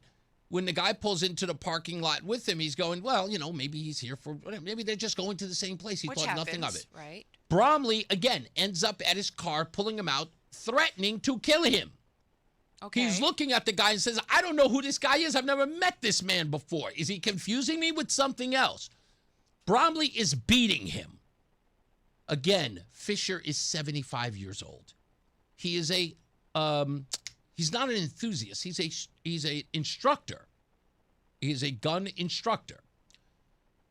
Anyway, so while this man is beating him, he has no choice. He's trying to avoid shooting him with the gun. But because they were in a melee, the shooting ends up with Bromley shot in the head or in the face for that matter. Now, I said that, look, if you're a jury and you're listening to the evidence, you are saying to yourself, maybe I look at this in the Hollywood way, right? Two guys fighting over a gun and you hear the gunshot, you're like, and then somebody falls and you realize, who got shot? Right. Yeah. Most people think everything happens like that in the Hollywood way. Right. But because someone's shot in the face, you get the image, oh, no, he had to be gunning for him. Right. Oh, he had to be gunning for him. I use that pun. Had to be purposely trying to kill him. It was manslaughter or malicious. Thank you. There's the word. Or malicious. So I think that was the reason why he was convicted. I think I know why he was convicted. Tell me. He wasn't an illegal citizen. Good question. I mean, good point. Anyway, there has been a break in the case. The Connecticut Appellate Court has thrown out the manslaughter conviction of Robert L. Fisher, a longtime Litchfield attorney, and ordered a new trial. Fisher was convicted in 2025 of first-degree manslaughter for fatally shooting Matthew Bromley outside of his law firm. According to the evidence, the then 75-year-old Fisher was sitting in his car. It got pulled up in, of course, as I just described to you. Fisher claimed he feared for his life because of serious health limitations, knee and hip replacements, back surgeries, and a numb leg that made retreat or driving away unsafe. The state argued he used excessive force and had a duty to retreat once the initial assault ended. Judge Elliot D. Prescott presided over the trial and later sentenced Fisher to 7 years, suspended after 2.5 years plus probation. While the case was pending, Prescott appealed for the position of Inspector General, a deputy chief state's attorney role inside the Division of Criminal Justice, the same agency prosecuting Fisher. Applications closed in late February of 2025. Trial evidence began on March 3rd. He was appointed on April 29th. He disclosed the appointment on May 16th during post-verdict hearings. Fisher's lawyers moved to a new trial, arguing the undisclosed application created an appearance of partiality under Rule 2.11 of the Code of Judicial Conduct, The trial court denied it. On Friday, the appellate court reversed. It held that a reasonable person could question the judge's impartiality when he was seeking a supervisory prosecutorial job in the same agency trying the case. Right. The judge should have either disqualified himself or disclosed the application and obtained a waiver before trial. The conviction is vacated and the case is sent back for a new trial. The court did not find actual bias. Fisher remains in custody at Corrigan Correctional Facility pending further proceedings. So that's where we are in his case. So Sarah, thank you so much for letting us know about the case with your father. I hope he's doing well. I know he listens. Hopefully we get a jury of reasonable people. Yeah. And you know what? Look, this is a second bite at the apple if you think about it, you know? And you know, you do what you can to set this man free. I mean, now he's like 77 now. Yeah, come on. Yeah, it's incredible. Anyway, let's get into this case with Lindsey. What's her name? Casey. No, that's the wrong person. Clancy. Lindsey Clancy.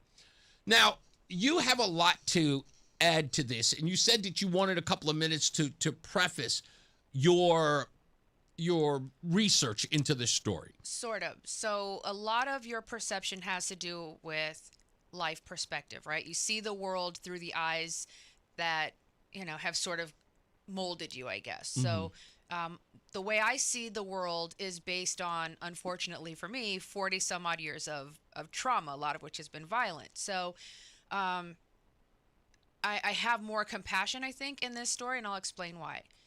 In 2011, I was diagnosed with PTSD. I was in the Old Guard, the 3rd U.S. Infantry Regiment in Arlington, Virginia. I told the doctor at the time, there's no way I have PTSD. I've never even deployed. I just came in on active duty. Mm-hmm. And she informed me that I did, in fact, have PTSD and that I should begin therapy. Mm-hmm. I thought it was cockamamie, so I never bothered with it. So I PCS'd over to Fort Belvoir Community Hospital.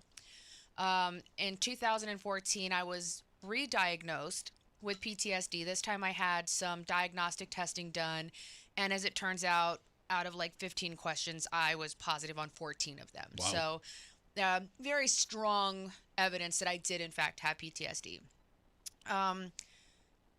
I started treatment. My doctor put me on a few medications, and then my symptoms started to kind of get worse. Not only was I on several medications, but I was also doing group therapy and talk therapy. So I spent a lot of time in the trauma. Every week I'm having to go to this, on one day this therapy, one day this therapy. So multiple times a week, I'm having to relive the trauma over and over again. And this goes on for a couple of years. And slowly but surely, as I'm getting more and more emotionally difficult, right? I'm starting to have more nightmares. I'm starting to have more anxiety. I'm starting to become more aggressive. I'm having all of these adverse effects. And so my doctor starts prescribing me more medications. At the end of it all, I was taking 13 pills a day. Mm-hmm. Let me see. On those 13 pills, I started having more and more problems with struggling to maintain reality. Okay. I would act, but it was like watching from outside of myself. Okay. It was very weird. It was like watching like a third party player, those shooter games. Yeah. And that's kind of how I felt, like I wasn't really the one doing these things. Anyway, so finally I'm on 13 pills a day, and in 2015 I had a dissociation, a complete dissociation. What that means is I separated, my brain broke. Literally, my psyche broke. My NCO says I showed up to work every day. I was doing my job. I was reporting on time. I was doing all of the things. I have no memory of that week to this day. Still have no memory of that week. Only thing I remember are two things. I remember laying on my couch and looking at the boy and just seeing his little face and an overwhelming desire to take my own life. Those are the only two things that I can remember from that time. So this goes on for a week. I finally walk my way down. I'm working in a hospital, walk my way down to the behavioral health clinic. I was on my lunch break. I'd left my clinic. I was going to go pick up my prescriptions. We had a little little store inside the hospital. So I was going to pick up my meds, grab a Coke, go to my car, and I was going to swallow all my pills. That was on my lunch break. It was my first God moment. Something happened in that moment where I woke up and I was in tears. I walked all the way to the other end of the hospital, past the pharmacy, straight upstairs to behavioral health, and I told the young lady at the desk, I'm not okay. And she laughed because I talked to her all the time and she thought I was joking. And I had tears just streaming down my face and I said, I'm not okay. This ended me in the hospital for a week. Wow. The only thing, again, I wanted was to kill myself. So here I was taking these 13 pills a day. I'd been diagnosed with agoraphobia, insomnia, bipolar disorder, mood disorder, depression, anxiety, borderline personality disorder. I was diagnosed with all of these things. And so the more I'm going through this treatment, and I'm going to use air quotes treatment, the more medication I'm getting, the sicker I got. But they just kept giving me more and more drugs, right? So I ended up in the hospital, at the hospital that I worked in while I was on active duty in the military. So everybody knew where I was. My whole unit, everybody knew where I was. Anyway, that began the process of a medical evaluation board. What that means is I was reviewed for medical fitness to continue my time in service. After a year, I was deemed unfit for service. Wow. I'm going to cry because this hurts. I was deemed unfit for service and I was medically retired from the military. I want you to understand, I was going to serve in the military. I knew since I was 4 I was going to be in the military. Let me pause you for a little bit because I know this is an emotional part, so I don't want you to break up. So having revealed all of that, and thank you for that. And There's I know, more. oh no, I know there's more. But the reason why is because I think sometimes you give a lot. Mm-hmm. I don't want you to give everything. Okay, well, I'm almost done, and this is kind of where. Okay, because I don't don't want you to get. I just want to give you time opportunity to. Right. Well, gather yourself before it gets worse. This all plays into my sympathies for this woman, right? Okay. In 2017, I decided to get sober. This is a year after I had retired from the military. I decided to get sober. I was drinking alcoholically. At the time of getting sober, I decided that I was going to titrate from my medications. Now, titration is when you steadily bring down the dose little by little, because a lot of these medications have severe impacts on the body and on the brain if you suddenly quit. So you have to titrate your way down. I titrated myself. I don't recommend that. Do it under the supervision of a doctor, okay? I have been sober and off all medication for 9 years. Right. I have no problems. I have not had a desire to take my own life. I don't feel like life is unreal. I don't feel like there's like it's reality is a distant memory. I'm reading over Lindsey's story, and I'm looking at all the medications she was on. This is an important part. This is where I want you to go. In 4 months, this woman was prescribed 30 drugs. 30. Mm-hmm. You heard me talking about the titration, right? At the time of the murders, she was taking 13 pills a day. I was taking 13 pills a day. 8 of the drugs that she was taking, I was also on. Wow. Okay. Now, a lot of these drugs, I asked Grok to compare them to some other drug that a person would use to self-medicate. Almost all of them come back like high doses of alcohol and or opiates. So okay? the drug that she's taking, or the drugs that plural. she's taking, is equivalent to that of a person who is using drugs and alcohol. Yes, but not just using, like, each drug itself is the equivalent of a high dose of alcohol or a high dose of opioids. She's taking 13 of them. Wow. Okay. What that does to the mind is unbelievable. So I do all this research and I'm looking at the impacts of these drugs on the body. And here's what's really important, and I really want to get to. When a woman is experiencing postpartum depression, there is a sharp decline in a steroid, a neurosteroid in the body called allopregnanolone, right? So allopregnanolone is a chemical in the body, a neurosteroid that produces this calming effect. It helps kind of keep you calm and stable.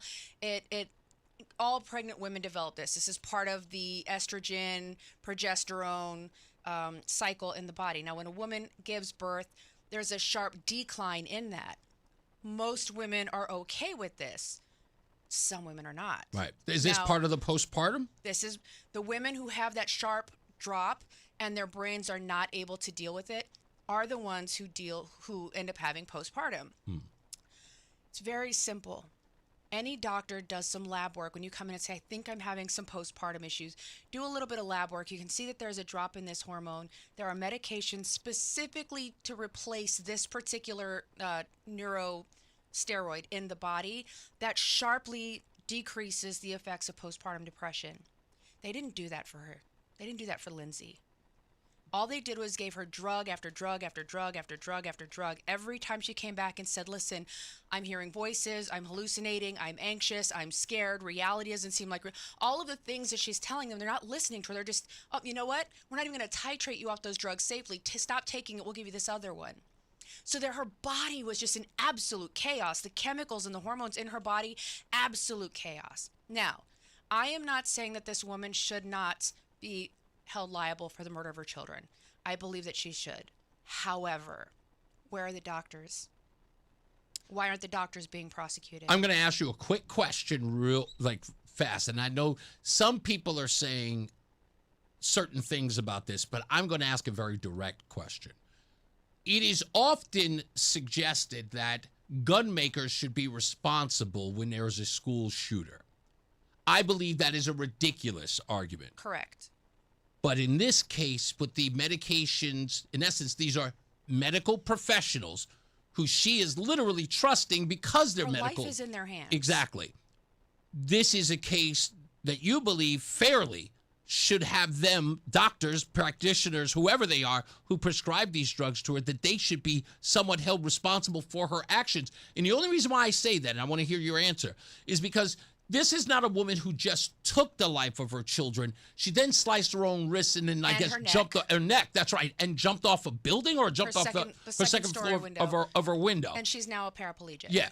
So we are looking at somebody who was suicidal as well as homicidal. Correct. Not someone who just took this out on her kid. She was going to take it out on herself as well. This is called pharmaceutical psychosis. There have been 5,800 some odd cases of this. Doctors know that this is a thing. This isn't abnormal.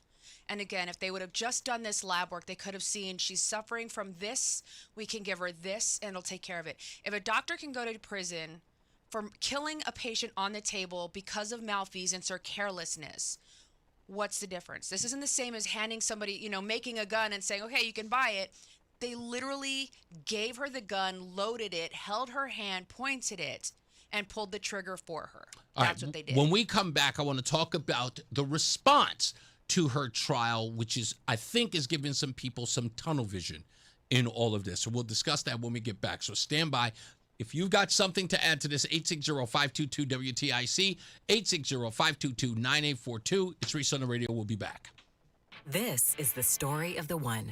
As a maintenance engineer at a beverage manufacturing plant, he starts his day knowing every line is ready to run because Grainger delivers the industrial-grade products he needs to keep mixers, conveyors, and packaging equipment moving. With Grainger's vast selection of bearings, belts, and motors, he keeps operations running smoothly, so nothing grinds to a halt. Call 1-800-GRAINGER, click Grainger.com, or just stop by. Grainger, for the ones who get it done.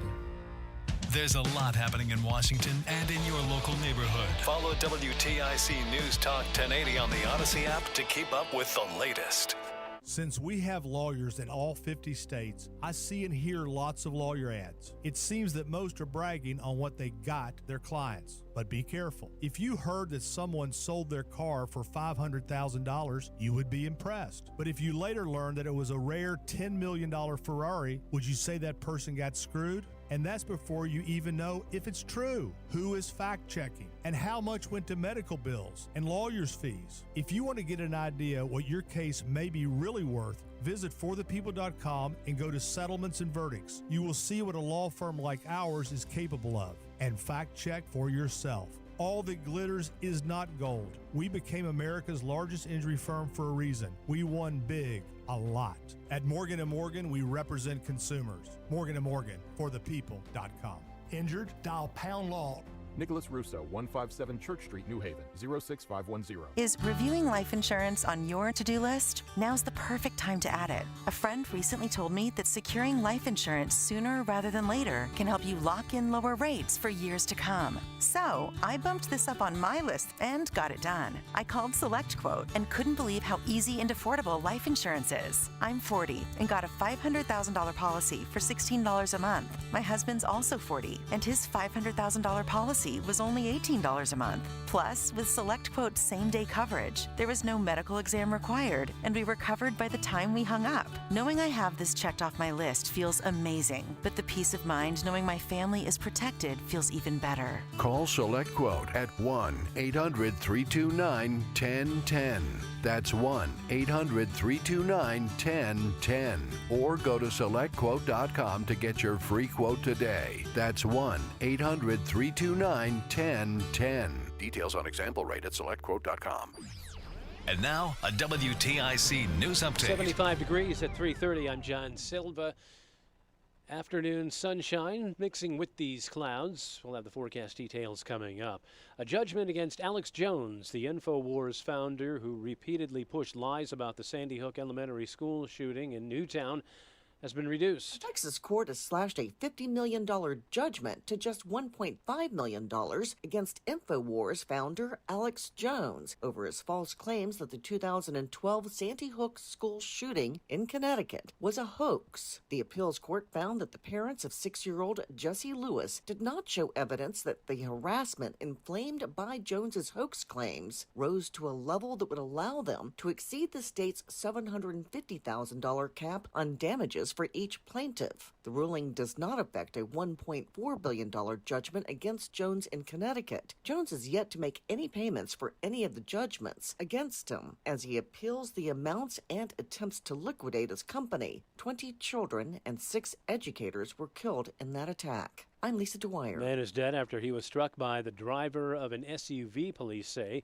was intoxicated. 43-year-old was pronounced dead at the scene. Morales Rivera Maldonado is 38 from Waterbury, now charged with manslaughter and other offenses. Police say in addition to the pedestrian, the suspect also struck 2 parked vehicles.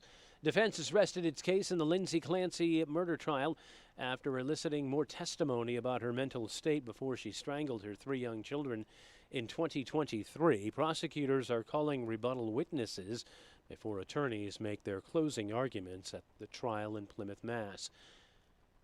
Company and elected officials held a groundbreaking at the Old Crystal Mall in Waterford today, a new training hub for General Dynamics electric boat.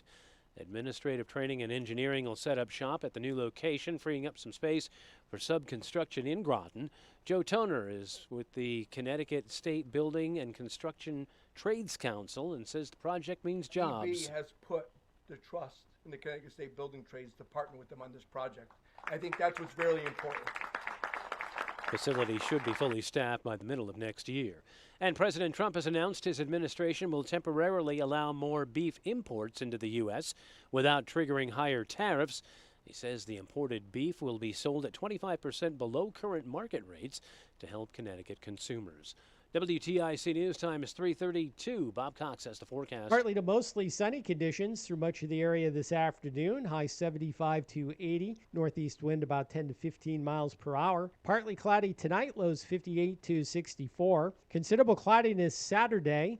Looks like many parts of the day will be dry. The increasing chance for a shower as we go through the afternoon into the evening. High temperatures in the mid to upper 70s. Some showers at times Saturday night to Sunday with the chance for thunder. Lows in the 60s Saturday night and a humid high near 80 Sunday. Looks like a mix of sun and clouds Monday with a high around 80. I'm meteorologist Bob Cox in the WTIC Weather Center. Checking traffic, we still have that crash out in Meriden, 91 southbound between exits 17 and 15. The right and center lanes are closed.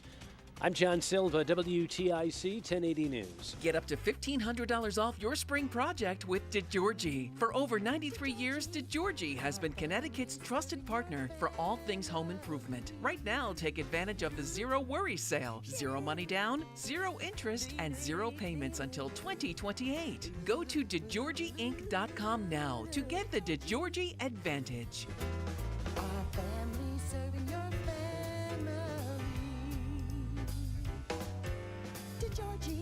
It is not hard to destroy a college. Last season, the podcast Campus Files brought you stories of fraternity drug rings, stolen body parts, campus cults, and more. And now, Campus Files is back for another season. There's a guy screaming into his phone. He's like, I just saw Charlie Kirk get assassinated right in front of me. Every week is a new episode and a new story. It was so chaotic. It's almost like a university on a siege. Listen to and follow Campus Files. Available now wherever you get your podcasts. At Hummel's, we still make our hot dogs the old-fashioned way, the same way our grandfathers did back in 1933. Hummel hot dogs have been Connecticut's favorite for one reason: quality. This is Eric Hummel. This summer, make sure you're grilling the very best for your friends and family. Hummel specialties like our hot dog, bratwurst, red hots, kielbasi, and delicious Hummel hamburgers. Treat your family and friends to the hot dogs that generations have grown up on. Hummel's. And remember, all Hummel products are gluten-free and always represent the very best in quality. I'm Eric Hummel, and I personally guarantee it. Hi, this is Eric Hogarth, Certified Financial Planner from Money Wisdom. There are over 500 ways you can take Social Security. It's a little complicated, so how confident are you that you'll get the most out of your benefits? Explore your filing options by texting Security to 800-705-1232 to get your free Social Security Simplified Guide. That's Security to 800-705-1232. Johnson Brunetti is a marketing name for the businesses of JB Capital and JN Financial. Investment advisory services offered through JB Capital, LLC. Insurance products offered through JN Financial, LLC. If you're looking for a great price on Falcon tires, there's only one place to go: Town Fair Tire, where you always get the guaranteed lowest price on Falcon tires. But it doesn't end there, because Town Fair Tire gives you free services for the life of your Falcon tires. More free services than any other tire dealer. That's why we say nobody beats a Town Fair Tire deal, and I mean nobody. Name brands at discount prices. Town Fair Tire. Effect that takes place when the first person orders a hash brown with their breakfast sandwich. Suddenly, no one in the car can think of a single reason why not to get a little extra crunch. And you'll hear a chorus of, "I'll do the same," from the back seat. You can't do hash browns without McDonald's other breakfast classics. Get 2 sausage McMuffin with egg for $6 and any size iced coffee for $1.69. Price and participation may vary. Cannot be combined with any other offer or combo meal. Single item at regular price. I'm John Morgan of Morgan & Morgan. We recently received a call from an injured person. The insurance company had offered them $11,000. We took the case over and got more than $2 million in court. Injured? Dial pound law. Nicholas Russo, 157 Church Street, New Haven, 06510. Gear up this fall with the new All-Pro battery by Steel. Tackle any task with 60% more peak power. Exclusively available only at your local Steel dealer. 60% peak power comparison between AP300PC and AP300S. Time now for today's Spotlight on Tech, sponsored by Dollar General. Anthropic's AI model Claude did not solve a mathematical question that's puzzled researchers for more than 150 years, but it made more progress than any human. Anthropic put Claude on the Riemann hypothesis, and Claude pushed the share of zeta zeros on the critical line by 25.6% in one day, compared to human mathematicians pushing it by 0.8% over 37 years. I'm Jason Brooks. Back to school season is here, and Dollar General has everything you need to start the school year strong. Don't forget to grab a pair of bright yellow sunglasses from the Yellow Glasses Project for just $2. Every purchase makes a difference, with 100% of proceeds helping support teachers, classrooms, and nonprofit organizations working to improve reading and literacy skills across the country. Stop by Dollar General today and shine bright with the Yellow Glasses Project, available now at Dollar General. The Yellow Glasses Project is a program of the Dollar General Literacy Foundation. Download to see if you qualify. Not all customers will qualify. Transfer fees may apply. No Albert subscription required. Albert is not a bank. Albert loans are issued by FinWise Bank, member FDIC. Not an actual client. Terms apply. Hey, Albert, can you help us plan and budget for a bathroom renovation? I certainly can. Let me review your finances. Who are you talking to? Albert, my AI financial assistant that I can access right in the app. It automates all things finance, moves money, pays bills, creates personalized alerts, finds savings, and so much more. Your bathroom renovation financial plan is ready. I found cash you can put aside, and to cover the rest, Albert can get you up to $10,000 fast. Can you find contractors nearby within our budget? Here's a list of contractors. Would you like help requesting a $10,000 loan for your bathroom renovation? Yes! Download the Albert app and use promo code MONEY to access Genius. Plus, get up to $10,000 for whatever you need. Just download the Albert app right now and use promo code MONEY to get up to $10,000. That's promo code MONEY. Spider-Man, Spider-Man. Hey, he's your friendly neighborhood Reese on the radio. Right now on News Talk 1080 WTIC. All right, Reese on the radio, Rozan on the radio, back talking about Lindsey, Clancy, and the case. Before we get to the phone calls, and Simsbury Joe is on the line, so we'll get to him in a minute, because I know he wants to kind of talk about what I'm about to discuss now, and we'll take Terry's call first when we do. So stand by, both of you. So with everything that you just laid out, Rozan, and if you're just joining us, Rozan was talking about her own case of PTSD and some of the medication that has been reported to be in or have been prescribed to Lindsey Clancy. And some of these drugs are highly volatile to the system and dangerous in many cases. And Rozan believes, as does her defense team, believe that these played a huge role in her actions in taking the life of her children and trying to commit suicide. There are a lot of people who are upset, more so at the crowd reaction, the sea of women who have showed up at the courthouse in Massachusetts to support this woman. And I believe that there's a little bit of chicanery going on because there may be some people with tunnel vision that are paying attention to the supporters. Which seems to be a thing. Nobody cares about the victim anymore. Right, which is weird, but as if to say that the supporters are outside rallying around Lindsey as if the people outside are in some way excusing her behavior. That is kind of the auspice of which we're supposed to look at this. I don't think that's really 100% true. I believe that there are some women out there who are saying that she did not act on her own accord and she was drugged up and hallucinating, and all of those things are true. And people are upset that a woman who they are calling or deeming a murderer would get support from women, which is now questioning the integrity, if not the morality of those people. But aren't people out there in love with Luigi Mangione? Yes, no, I know that, and those people are just as deplorable. No. The criticism I'm just saying, you can't criticize women supporting women when you've got women dying to go in and have babies with Luigi Mangione. No, but whatever his name I is. don't understand. Here's what I'm saying. I do not understand the reason why women are supporting Lindsey. Of course you don't. No. I'm not supposed to. I'm not trying to. I see this story outside of it. I go, what women are doing outside of the courtroom is a non-factor. Correct. Okay? I can't control knuckleheads. Correct. Even if they are. But I am not going to assume, because I see them outside, that the reason why they're outside is because they believe, oh, go ahead, kill your babies. Oh, so what they're trying to say is this is a pro-abortion crowd outside? This mother killed her children, and therefore they are rallying around women killing their children. I don't think that's the case. No, I think that is being completely misconstrued. I'm looking at it right now because I don't watch TikTok, right? Right. Many mothers post emotional videos using the phrase "same, Lindsey," meaning I get it, right? Another one is a woman holding or rocking her baby, tearfully quoting Lindsey's journal, talking about anxiety, exhaustion, intrusive thoughts, and feeling overwhelmed. Another woman saying, it could have been me. We are all Lindsey. She needed help. And I think that's the thing that I love you, right? You're a man. You will never understand when a woman needs her tribe.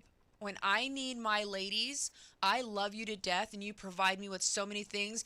My ladies give me something totally different. Okay, I totally get that. And when she needed help and there was nobody there for her, these women are saying, you know what? I got you today. I'll be here today. All right, let me take Terry real quick. Hello, Terry. How are you? Let me get your volume up here. You wanted to kind of interjected the TikTok part of this story as well. Go ahead. I think a lot of us are supporting her because we don't believe that she did it.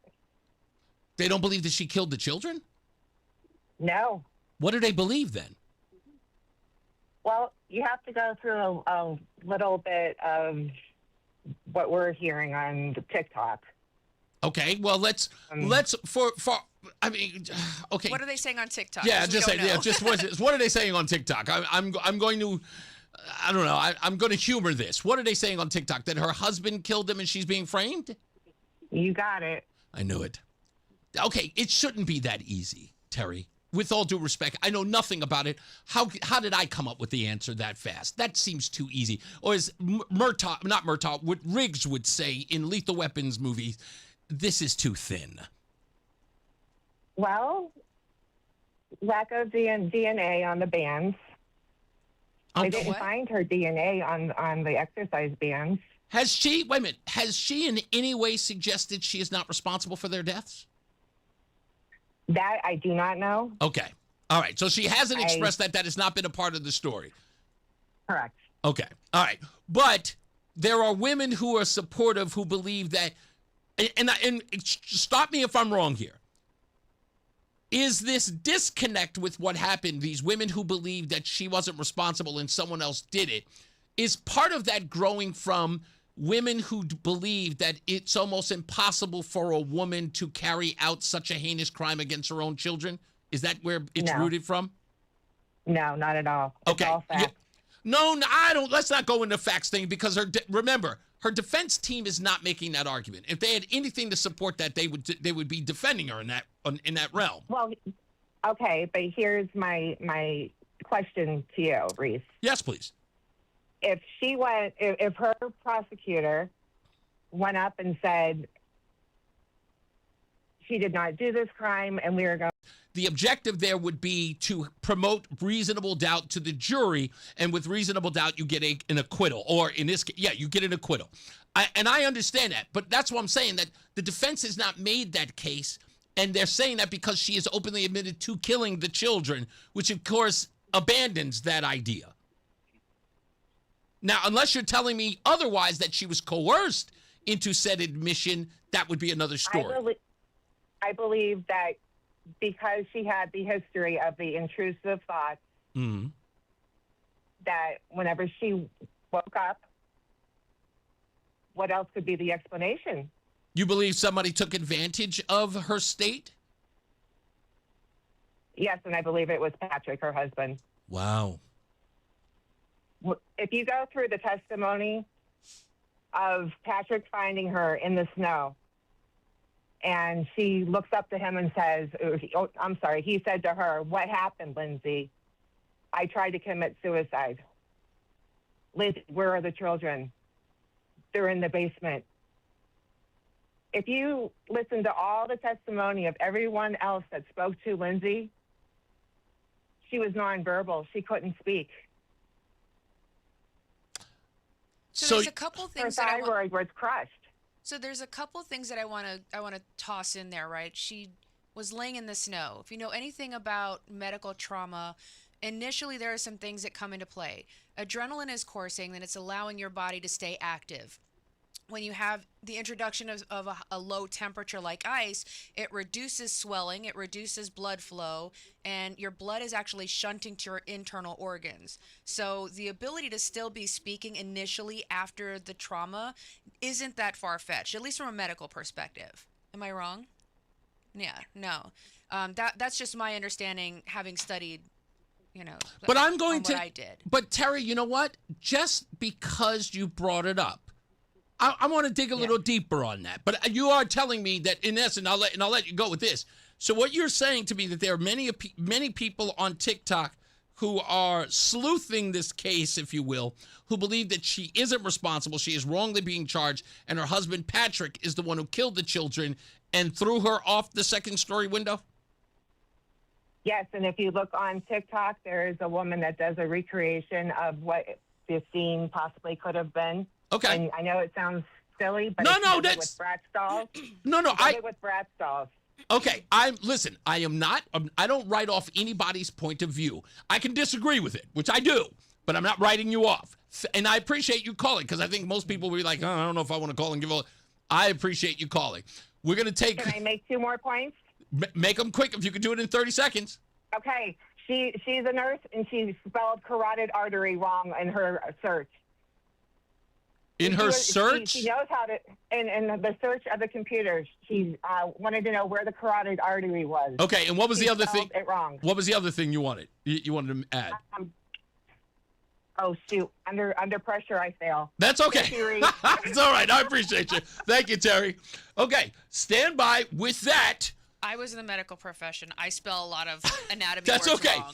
Joe, listen, Simsbury Joe is going to stick on around because I know he's going to want to respond to Terry's call and everything else we've discussed so far. So stand by for that. Go nowhere.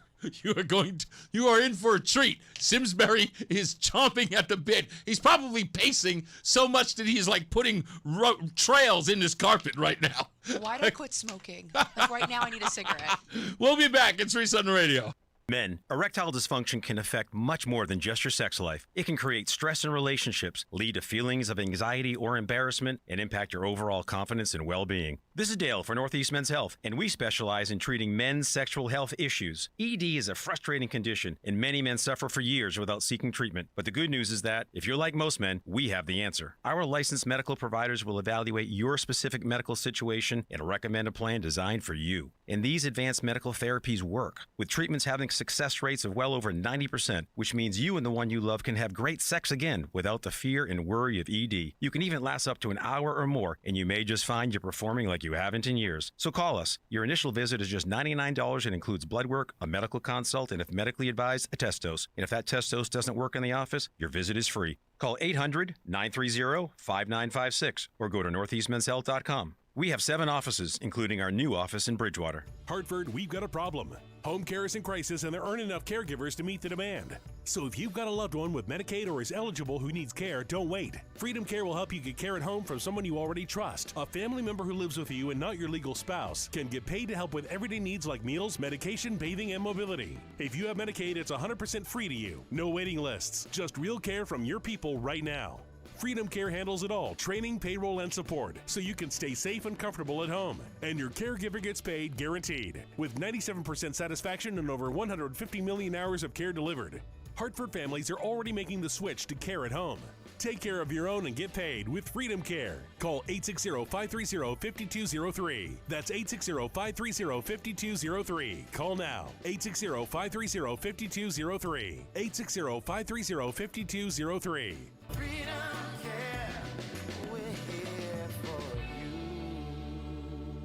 I know that hiring can be challenging. You sort through tons of resumes and you get too many so-so applicants. You're just waiting for someone to match your role perfectly. Well, now, there's a place where you can meet them fast. ZipRecruiter. Need to hire right away. Start your search for strong candidates. The right fit awaits. Build your team. Build it sooner. Meet your match on ZipRecruiter. Just head to ZipRecruiter.com/free right now to try it for free. And you're on your way to meeting your match. 4 out of 5 employers who post on ZipRecruiter get a quality candidate within the first day. So try it now. Go to ZipRecruiter.com/free. Once again, that's ZipRecruiter.com/free. Meet your match on ZipRecruiter. Try it free. It's Reese on the radio on News Talk 1080 WTIC. Elena and Rozan are literally shouting at me. Why did you let her go? You could have totally nipped that in the bud. No reason. I don't listen. It was an off-the-wall idea in the first place, and I did. I simply said, if this were true, the defense could have used it. They would have used it. Absolutely. They did not. I think that's all. The unfortunate thing for some people is that 2 fields that Rozan has done extensive amounts of study in is the medical field and the legal field. Yeah. It's 2 things I find absolutely fascinating. Let's get to Simsbury Joe. What's going on, sir? I know you can't wait. Do not burn a line in your carpet pacing back and forth. Yeah, I'll just say, because I wanted to make some other comments about it, that when it comes to TikTok, I used to spend a lot more time on TikTok. But when it got to people making some great arguments as to why Brian Koberger didn't kill those students out in Idaho, and made it sound every bit as compelling as I'm sure they're doing the Lindsey thing, I just said, this is just ridiculous. Because people were buying into it. So, and it just also tells me don't ever get in trouble where I end up in the court system because you can't trust what's going to be on that jury. The court of TikTok has spoken. Exactly that. So what do you make of? I mean, Rozan was talking about a lot of the medical stuff that was in there, but you have been more vocal about the support that Lindsey's been getting on the outside. Do you want to address both? Yes, I would. Let me preface both, though, because I'm sure people will say, who's this guy? He's not a woman. He doesn't understand. And I'm going to share something that happened to me. When I was 8 years old, I had a brother 7 and a sister 1 at the time. And our mother was threatening people at the state of Connecticut that she was going to stab us and kill us. And we were never out of her sight. And I'll never forget that morning where we were woken up by her and we were allowed to take one toy, and she was stuffing a brown paper bag with our clothes, saying we were going to move away. We were going into the foster system. We were going to live in separate houses, never see each other. And within 15 minutes, there was a knock at the door, and a guy shuffled us out to the car. And it turned out, to make a long story short, that they knew because of her threats to my father when they were married with a knife that she was fully capable of killing us. And what they did was they did a ruse. So that way, the guy in the car took us up the street around the corner. New Britain police was sitting there. My grandmother was sitting there. My father was sitting there. Police took off, took my mother away, committed her for at least 3 weeks. But, the rest of the life, I had in the time that I dealt with her, I had a very severely mentally ill mother. So when I make a comment about Lindsey, I'm one of these people that I believe that the SSRIs have led to school shootings and other issues, and Rozan is making great points, but I want to go back further. And when I say I want to go back further is I started looking into what was Lindsey like before the birth of the 1-year-old. And everyone said, oh, Lindsey was a perfectionist. She was all over making sure that the children's schedules were perfect and that everything was perfect, and she was a wonderful mom. And within a few days of giving birth to the baby, she was up at 4 o'clock in the morning exercising for hours. Wow. So for me, that sends a signal of OCD right there. She was crazy before the child was born. Because listen to what I just said. 3 children under the age of 5, and you're a perfectionist about their schedules and their sleep schedules and all the other stuff that's coming out about her. I'm sorry, they're not in youth sports.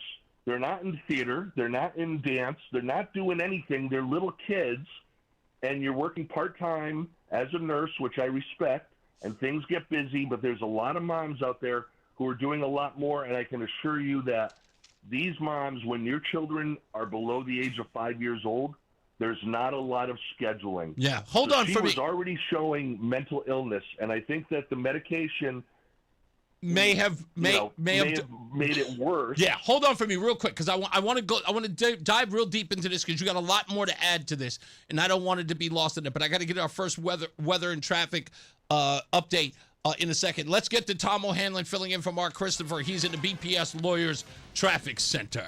I'm Tom O'Hanlon from the BPS Lawyers Traffic Center.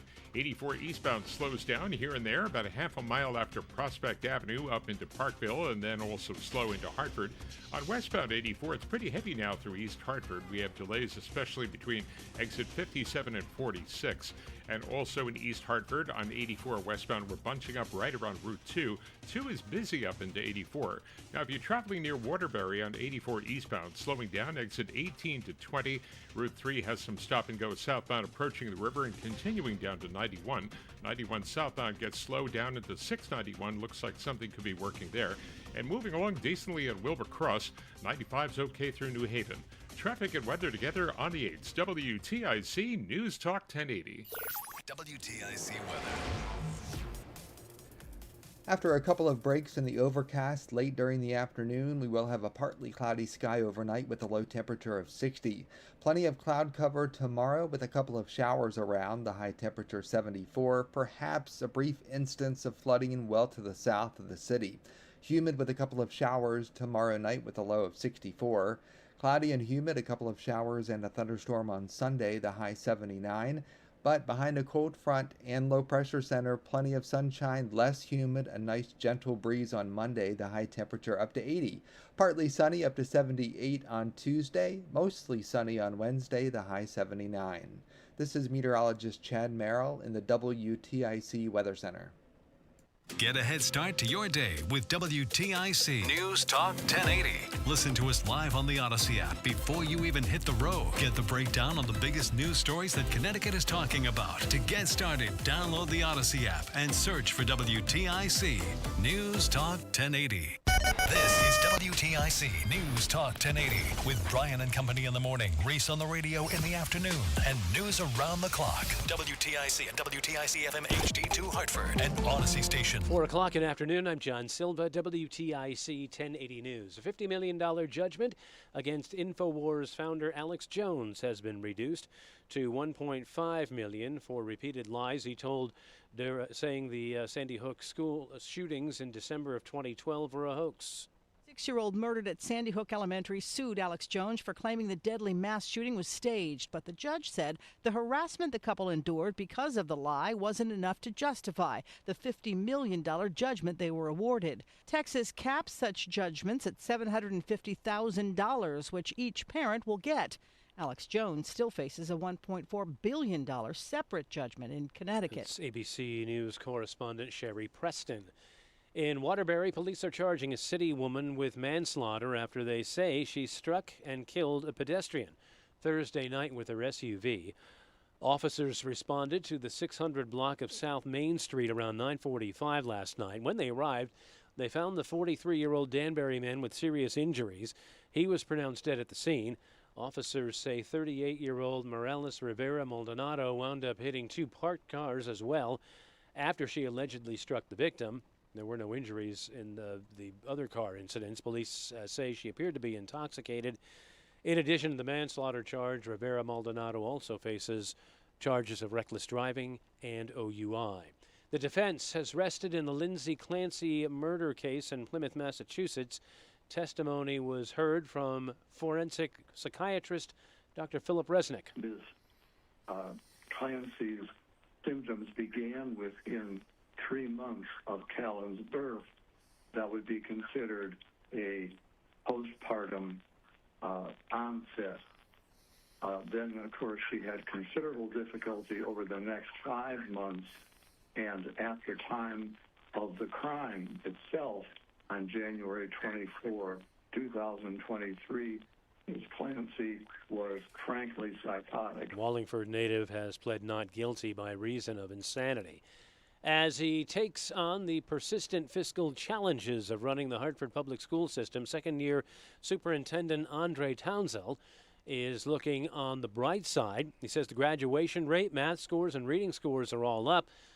Townsell spoke to WTIC's Dave Mager as Hartford Public High School hosted a welcome back event. What'd you learn in year one that you can carry forward?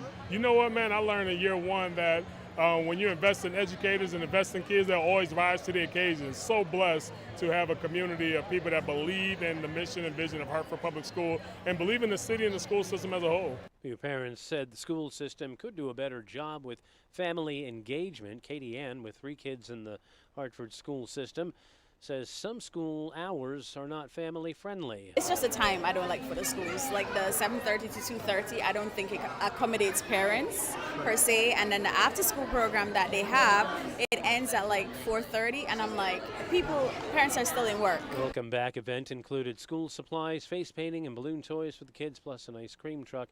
School opens in Hartford next Tuesday. It was groundbreaking today for a new engineering and training hub for Groton, New London-based electric boat. The center is located on the site of the old Crystal Mall in Waterford. Engineering and support staff will relocate from Groton. The new campus will accommodate between 4,000 and 5,000 new workers. General Dynamics EB President Mark Reha says the new site continues the company's foothold on the region. This groundbreaking signifies our long-term commitment in Connecticut, General Dynamics investment in Connecticut and in the Navy, but also in all of you and all the workforce. And we wouldn't be where we are without the workforce, without the support, without the whole economic infrastructure that supports electric boat, both here and in Rhode Island. Full occupancy pegged for mid-2027. Work on President Trump's White House ballroom can continue for now. Supreme Court Chief Justice John Roberts issued a short statement after an appeals court blocked construction because the project didn't receive congressional approval. The Chief Justice of the United States putting a stay in place, preventing a preliminary injunction that would have taken effect today from going into effect. It means that construction on the ballroom can continue, and not just the security-related portions, but all of the project. Wall Street, the Dow up 517 points, NASDAQ up 113, S&P up 33. I'm John Silva, WTIC 1080 News. Wesley Financial Group is not a law firm, and Chuck McDowell definitely not an attorney. This is Chuck. If someone talked you into buying something really silly and you want to get out of that silly little thing, my advice, get the facts. Call me and I'll send you our timeshare exit kit absolutely free. Inside, you'll learn how timeshare works and all your options for cancellation. Call Wesley now for your free exit information kit. 800-909-9696. 800-909-9696. You're still glowing, flirting, grooving. You've still got it. But your immune system weakens as you age, making it harder to fight illnesses like pneumococcal pneumonia and RSV. Vaccines are a key part of any health routine and can help protect you from getting really sick. Ask your doctor or pharmacist which vaccines you need. See more at PfizerForAll.com. Sponsored by Pfizer.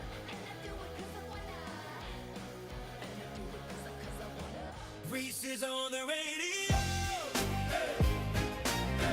Here we go now. He's on the radio. One time, he's on the radio. Give it to him now. He's on the radio. We never finish 'cause the party don't stop. The way we consider politics, we on top. We flip it like sandals, except we never flop. And when we drop, you know we gon' pop. Reese is on the radio. Here we go now.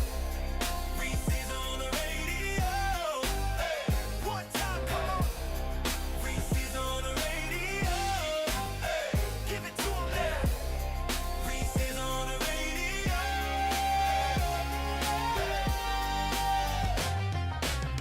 All right, first half done, second half about to be underway. We continue our conversation with Simsbury Joe. When we return, we're talking about Lindsey Clancy. This is the woman who is now on trial for the killing of her 3 children. And the outpouring of support that she's getting from women outside the courtroom and some online, which is really muddied this story in a lot of ways. I think there's been a lot of focus on these women who have been outside and what's the genesis, or if not, what's the reason for this support by these women. And I think that's being somewhat misconstrued or misrepresented. It's a lack of understanding empathy. Okay. Like, you were okay with people being in love with Luigi Mangione. You're all over the women that want to have his babies and like, oh my God, I'm on the same sleep mats. Like, that's okay. But a bunch of women coming together to support a woman who is claiming no legal capacity for the murders because of postpartum and being overly drugged. And other women are saying, we support you. We're here for you. We'll continue this conversation after we get to traffic on the 8s. Tom O'Hanlon is in for Mark Christopher. He's in the BPS Lawyers Traffic Center. I'm Tom O'Hanlon from the BPS Lawyers Traffic Center. 84 eastbound, a little bit better through Parkville. Still some lingering stop and go. And on the westbound side of 84, that's pretty heavy going through East Hartford as you're approaching Main Street. It's solid traffic across the river into Hartford. Up and down 91 between 291 and Hartford, we're in pretty good shape just on the southbound side. It is lingering through Windsor with just the usual traffic volume. 2 is heavy working your way westbound up into 84. On 3, we're a little bit better now. Traffic looks pretty good. And southbound on 91 slowing down into 691, but Wilbur Cross is in decent shape. And down to New Haven and back on 91, we're okay otherwise. 95, stop and go southbound in New Haven. Traffic and weather together on the 8th. WTIC News Talk 1080. WTIC weather. Well, we've got some thick cloud cover just east of Hartford. The sun is starting to break through in Hartford and to the west. As we go throughout the rest of the afternoon, we're going to see more of these breaks in the overcast and actually could have a decent sunset. A partly cloudy sky overnight, then the low temperature down to 60 degrees. Mostly cloudy tomorrow, a couple of showers for your Saturday, the high 74. That carries over to tomorrow night with a low of 64. A couple of showers and a thunderstorm on Sunday. Those will be spotty in nature, but just keep an eye to the sky if thunder roars go indoors. The high temperature up to 79. Finally on Monday, mostly sunny, less humid, and a nice northwest breeze up to 80 degrees with high pressure building in. That high pressure will keep us dry Tuesday and Wednesday. Partly sunny Tuesday up to 78, mostly sunny 79 on Wednesday. Right now, 73 in Meriden, 77 in East Granby, and 76 in Hartford. This is meteorologist Chad Merrill in the WTIC Weather Center. Brian Shackman here for Serta Pro Painters. Listen, if you have a project and you've been putting it off, you might want to do it now. Serta Pro Painters, by the way, they give you a free estimate and they do it quick. You never have to wonder about what's next. Serta Pro Painters, they are reliable with updates and communication. They did my kitchen and I can't tell you, it's almost like they weren't there. I talked to them and did the estimate. They got the work done and it's great. I loved it. And that was it. Again, Serta Pro Painters, schedule your free estimate online at certaapro.com. That's Serta with a C. Each Serta Pro Painters business is independently owned and operated. I can't get the signal. Okay, seriously. Now there's absolutely no excuse not to listen to WTIC News Talk 1080. You can literally hear us anywhere when you listen on your smartphone. And now you can hear us on the Odyssey app, the iHeartRadio app, and the TuneIn app. So pick your favorite and search and follow WTIC News Talk 1080 in the app. Then listen wherever you are. It's really that easy. So no more, I can't get the signal. We've made it easy. WTIC News Talk 1080 on the Odyssey, iHeartRadio, and TuneIn apps. Every year, summer ends and the kids go back to school. This year, I'm going back too, at My Computer Career. They'll help me get the skills and certifications that can get me noticed by top employers in months, not years. Now I'm on a fast track to a high-demand IT career where the rewards can finally match my value. Visit mycomputercareer.edu and take the free career evaluation today. That's mycomputercareer.edu. It's never too late to go back to school. Financial aid is available to those who qualify, including VA benefits. My name is Whitney Allen, and I'm a widow. My husband, Ryan, died. We never thought we'd ever have to use life insurance, but the unexpected happened. With Ethos, signing up was fast and 100% online. You can get a quote in seconds, apply in minutes, and get same-day coverage. No medical exams, and you can get up to $3 million worth of coverage. I'm grateful we were prepared. Get your free quote at ethos.com/radio. That's ethos.com/radio. Paid spokesperson. Time spent on application may vary. Online health questions required. It's Reese on the radio on News Talk 1080 WTIC. Hey, we're back. Let's get back to Simsbury Joe here real quick. So I hate having to cut you off because you were just on a roll. And, you were talking about your own experience here with having to be separated from your mom, and then about Lindsey's own sort of weird or unconscionable behavior with very young children up at 4 o'clock in the morning and and exercising and things like that, and concerned about the children's schedule, completely off the beaten path behavior for somebody with very young children who don't have much of a schedule. But the other part about this, you think that she was kind of suffering mentally, and the meds may have exacerbated that. Is that what you're agreeing with here? I would say yes, but I'm going to throw out another thing. I'll give you a couple of numbers. Okay. And I'll ask people to look at their own personal lives with what I'm going to say here. The numbers are 7, 30, and 13. Okay. So in a very short time period, She went to 7 different prescribers. She was provided 30 different drugs. 13 of them were psych drugs. Now, I know when I go to the doctor, before I ever see the doctor, the medical assistant comes in. They ask me about my medications. Right. They go down the list. Has anything changed? The doctor comes in, probably does the exact same thing. So am I to believe that she went to all these prescribers and they never, not one of them looked at it and said, I got to check with Dr. Reese because I'm seeing a couple of things here. I believe that she never told the prescribers what she was being given by other people.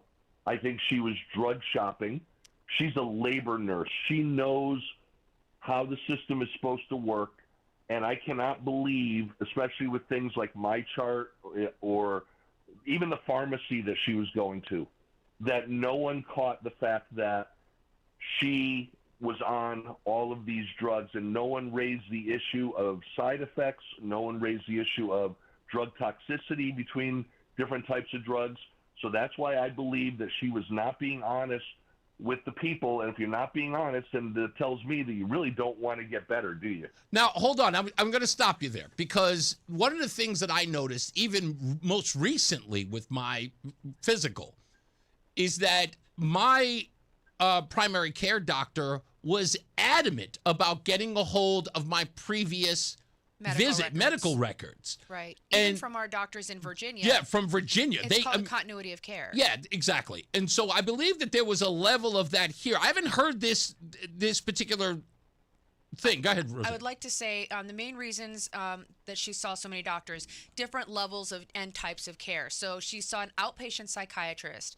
She had a perinatal behavioral health program, which is different when you're dealing with your psychiatry while you're either pregnant, breastfeeding, or preparing to become pregnant.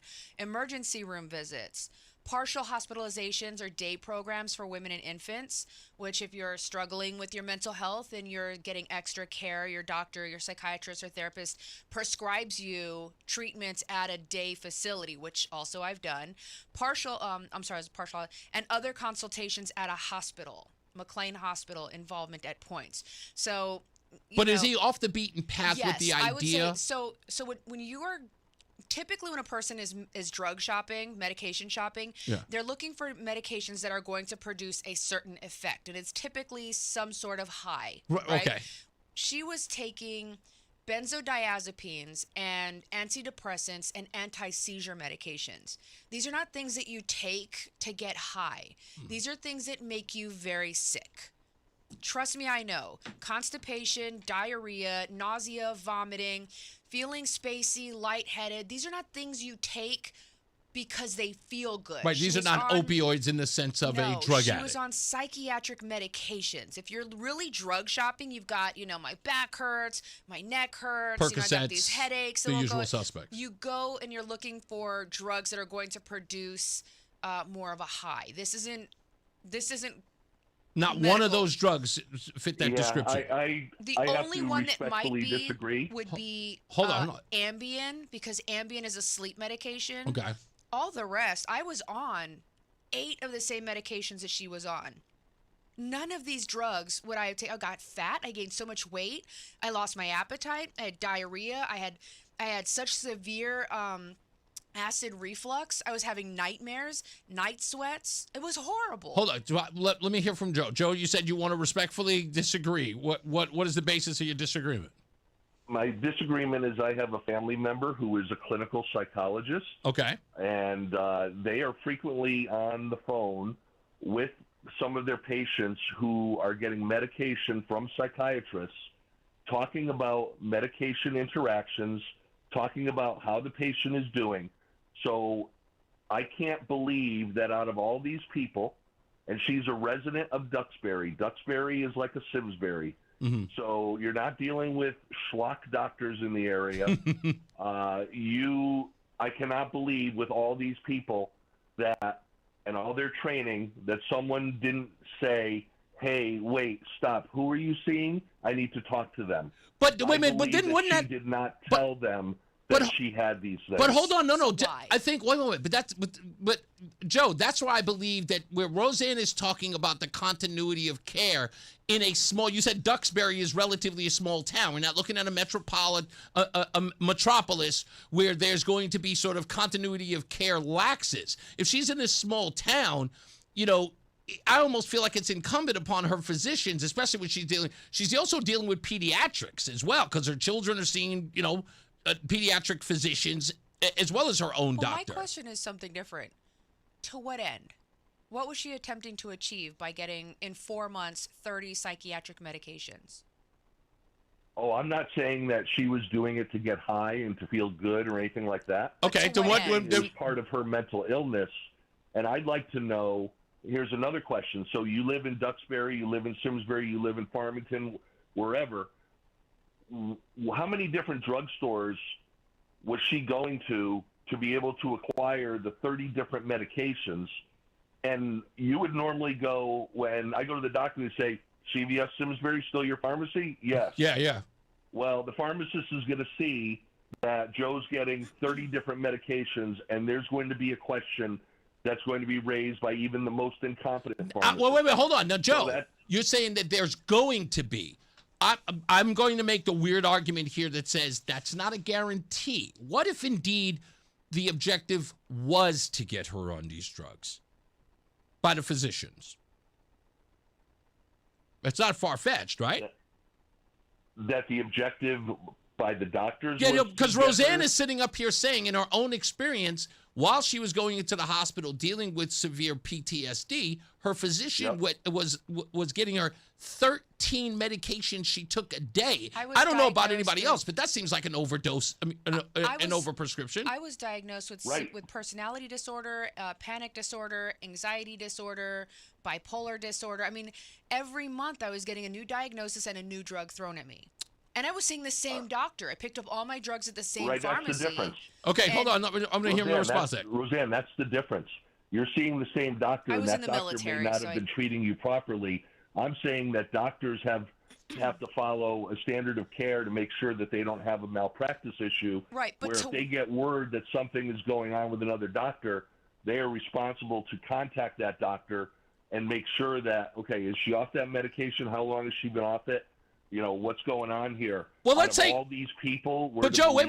Hold on. Let's make your case. Let's make your case, because I think in this case here, as you're laying it out, I believe that both can be true, and we sort of have to hash out which one it is. Is there a likelihood that she drug shopped? Yes, that's got to come out in the wash, and I believe that the defense, if they're going to make this case, they're going to have to make it with the physicians. Were the physicians back-checking or back-channeling what she was getting, right, to make sure that there was no sort of crossing of drugs that would have created this issue with her having killed her children? If she was drug shopping, the physicians who would fall under question here would then say, no, I didn't know that she was on this drug. She never made that clear. We have no record of her saying she was doing this drug or that drug. Because I would go so far as say what you're creating is a defense for Lindsey, is it not? No, because I think that she was well aware that as a medical professional, that she was not being totally honest with these doctors. And is the prosecution making that case? Yeah, and I haven't done it, but I'll do it probably, after your show. Uh-huh. I'm going to go and look and see what were the drugs that she was on, in what order were they prescribed, because I know that's out there. Yeah. And then I'm going to put it into AI, and I'm going to ask, at what point would a doctor, knowing these are the prior drugs, say, whoa, stop right here, we got a problem? Yeah. Well, let me give you a little insight. In 4 months, she was prescribed 30 different medications. Damn, that's a lot. Of those medications, many of them required titration prior to cessation. So what that means is they had to be clinically observed and reduced slowly before you could take her off of them completely and introduce a new drug. That was not being done, right? Now, whether she's to blame or the doctor's to blame, unfortunately, as someone who's worked in the medical field, I don't know everything all of the time, and just because I work in the medical field does not mean that I am somehow privy to special information, right? She worked as an OB nurse, so she knew this is how you. That's a stretch. Okay, let's just call it what it is. Just because you're in the field doesn't mean you're I don't professional. know the answer to this, Rozan, but was the titration done or supposed to be done by one doctor who was the one who was prescribing the meds that you get off one, you need to titrate, then you go on the other? Because that's what I'm saying the issue is that if she's not telling other doctors who are in that middle of that mix that, oh, Dr. A, and I totally understand what you're saying, doing this, but again, then why would you not say that? My question is, to what end? Like, what was the what was she attempting to accomplish? In her own testimony, she felt more and more desperate. And I can tell you, even for myself, at the end of my last year, before I got sober, when I was taking all these medications, I was calling anyone and everyone to help me. I was desperate. I was suicidal. So if you've not been in that situation, it's easier to make assumptions about what this person was doing. Having actually been in a very similar situation, I didn't kill my kids, thank God, but I almost killed myself, right? And I was reaching out to anybody and everybody. I was desperate. So I think there's. I experienced it. Trust me. I think you made that clear. Saw things and had to live with things that no child should ever have to. Listen, same, right? But have you yourself been in such a desperate state that you were literally clawing out to anybody to please save you from the desire to take your own life for years?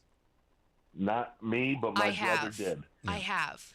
So what I think that the both of you are saying here is that there is more to investigate on both of their sides. Absolutely. I'll go so far as to say, if indeed she was drug shopping, right? That clearly, look, it's a path worth going down. Sure. But it's also worth going down whether or not these clinicians or these doctors did not know what the other was prescribing because they were inept. Not that we haven't seen either of those cases. Both of those situations are plausible in this regard. Correct. I think we're right to say that, right, Joe? Yeah. Okay. So I think that's where we're kind of all sort of caught up in. But I'm hoping that if the prosecution thinks that she was drug shopping, they make that a part of this case. If the defense believes that she was overprescribed by physicians, they need to be pursuing that angle as well. Nonetheless, I think Rozan and I are in agreement that she's got to do prison time because, again, she killed those children. Absolutely. So, I think everybody's in agreement there. I just think that the clinicians need to be held to some account. Yeah. Joe, let me take one more in here before I go to break. Thank you, man. Thank you so much. My pleasure, man. Let's take Daphne real quick. How are you, ma'am? Hey, I'm good. How are you? I'm all right. What do you got? This is I think the first time that I've ever disagreed with Joe. Really? Okay. Yeah. It's really common that I agree with Rozan, but Joe, I also almost always agree with. The reason being is that my daughter had medical issues at a young age, physical, disabling medical issues. And as a family, we chose not to go the medication route. Mm-hmm. She did have to have, surgery and things, so we went that route, but we stayed away from opioids and everything. Wow. As a result,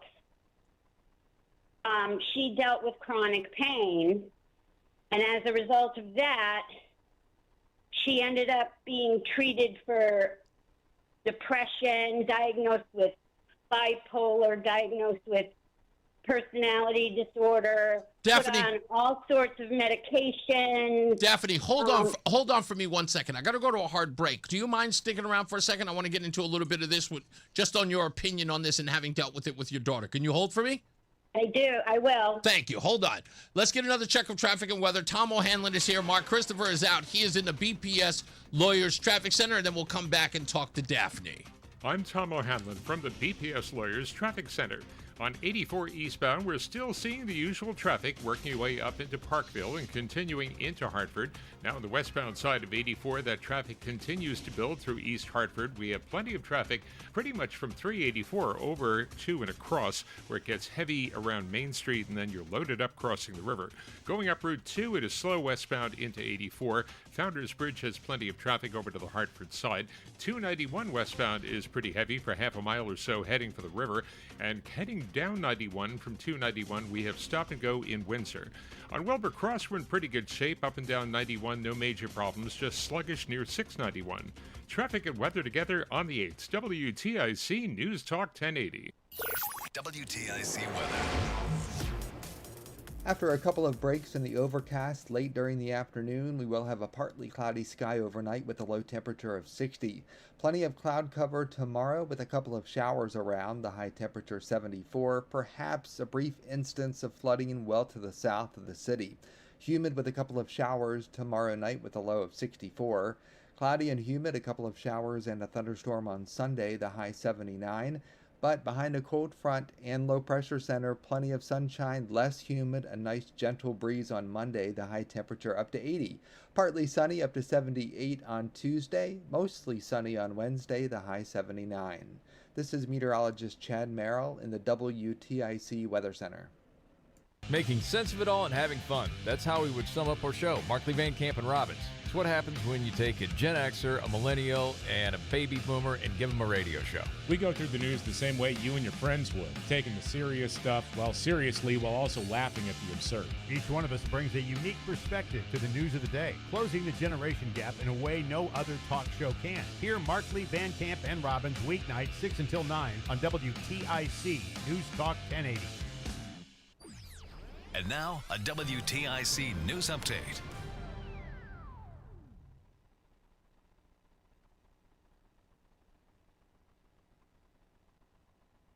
.4:30, good afternoon. I'm John Silva, WTIC 1080 News. Partly sunny, 74 degrees in Hartford. The defense is rested in the Lindsey Clancy murder trial in Plymouth, Mass. The Wallingford native is accused of killing her 3 young children in 2023. Her attorneys say Clancy was in the throes of postpartum psychosis at the time. Man is dead, a woman under arrest following a Thursday night crash in Waterbury.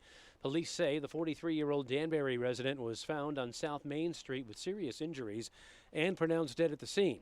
38-year-old Morales Rivera Maldonado faces manslaughter and other charges. Officers say she also hit 2 other vehicles after her SUV struck the victim. Electric Boats opening a training and engineering hub. They broke ground for that at the old Crystal Mall site in Waterford today. New location frees up space in Groton for submarine construction. There's a back-to-school event today in Hartford. Kids are able to get their hands on school supplies and enjoy a day of activities at Hartford Public High. School starts in the capital city on Tuesday. Chief Justice John Roberts allowing the White House to continue construction on President Trump's $400 million White House ballroom project. Roberts signed a temporary order letting work continue as the court considers an emergency appeal from the administration.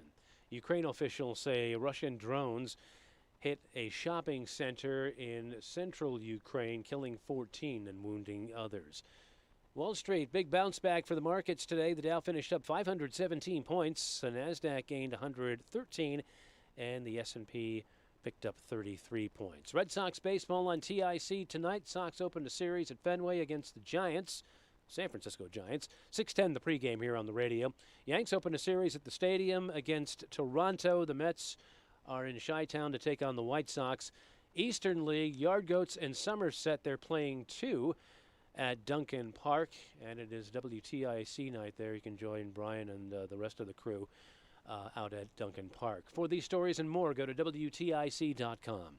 I'm John Silva, WTIC 1080 News. Because we have lawyers in all 50 states, I see lots of lawyers' ads. Most seem to be bragging on results, but are they true or misleading? For example, in some cases, a firm may try a case even though the at-fault party has no lawyer, then brag in the ad about their results. My son Matt got one for nearly $50 million, but we never collected one dime. Some lawyers may say they got a result even though they were sitting second second chair at a firm like mine, and even though they had little to do with it. Happens all the time. All that glitters is not gold. At Morgan & Morgan, our results are real. Visit forthepeople.com and go to settlements and verdicts to see for yourself what your case may be worth before you hire a law firm. Do your homework. Fact check. It's easy and too important not to. Morgan & Morgan, forthepeople.com. Injured? Dial pound law. Nicholas Russo, 157 Church Street, New Haven, 06510. This is a special alert to all Americans who own a vehicle with less than 200,000 miles with an auto warranty about to expire or with no warranty coverage at all. Due to a decline in the economy, CarShield is announcing a low-cost month-to-month vehicle protection plan that is now available to the public to save any driver out-of-pocket expenses on future auto repairs. Call now to find out how you can pay almost nothing for covered auto repairs. Yes, you heard that correctly. Pay almost nothing for covered auto repairs. An open phone line has been established for all drivers to call for a free quick quote. Call 800-220-6409 now. Drivers who are covered will not have to pay for covered repairs again. This protection plan is at an all-time low. Additionally, drivers who activate this vehicle protection today will also receive free roadside assistance, free towing, and car rental options at no additional cost. Call us for your free quick quote today. 800-220-6409. That's 800-220-6409. What do you have to lose? Call 800-220-6409. Again, 800-220-6409. Stay locked in. Reese on the radio is on WTIC News Talk 1080. All right. It's just 4:34, and we're going to continue with this. We'll get to Daphne's phone call in a second, and we'll talk to her. In fact, you know what? What I'll do is it's Daphne. Since we have the time to do it now, let me finish up with her now. Daphne, hey, how you doing? Good. Thank you, because you gave me a minute to calm down. Because that's okay. I get very anxious about this subject. So, anyway. So your daughter, you were on the medication. Your daughter was your daughter wasn't on medication, and she became. What happened to her when she wasn't on the opioids? She started to complain to our local pro-health family practice. Mm-hmm. And was diagnosed with antidepressive medication, Zoloft something. I don't know. It started out small. Uh-huh. I think actually back then, I think it was Lexapro that everybody was. Yeah, a lot of people, yeah.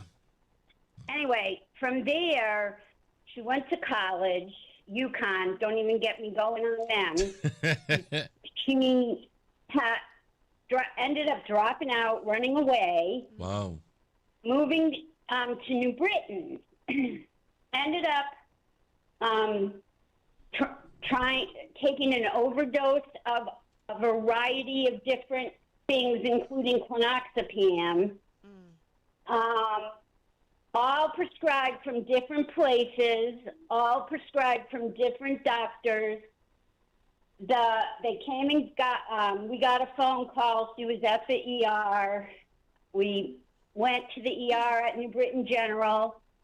Nightmare ensued. I asked, her behavior was terrible, but the security guards and the hospital behavior was terrible.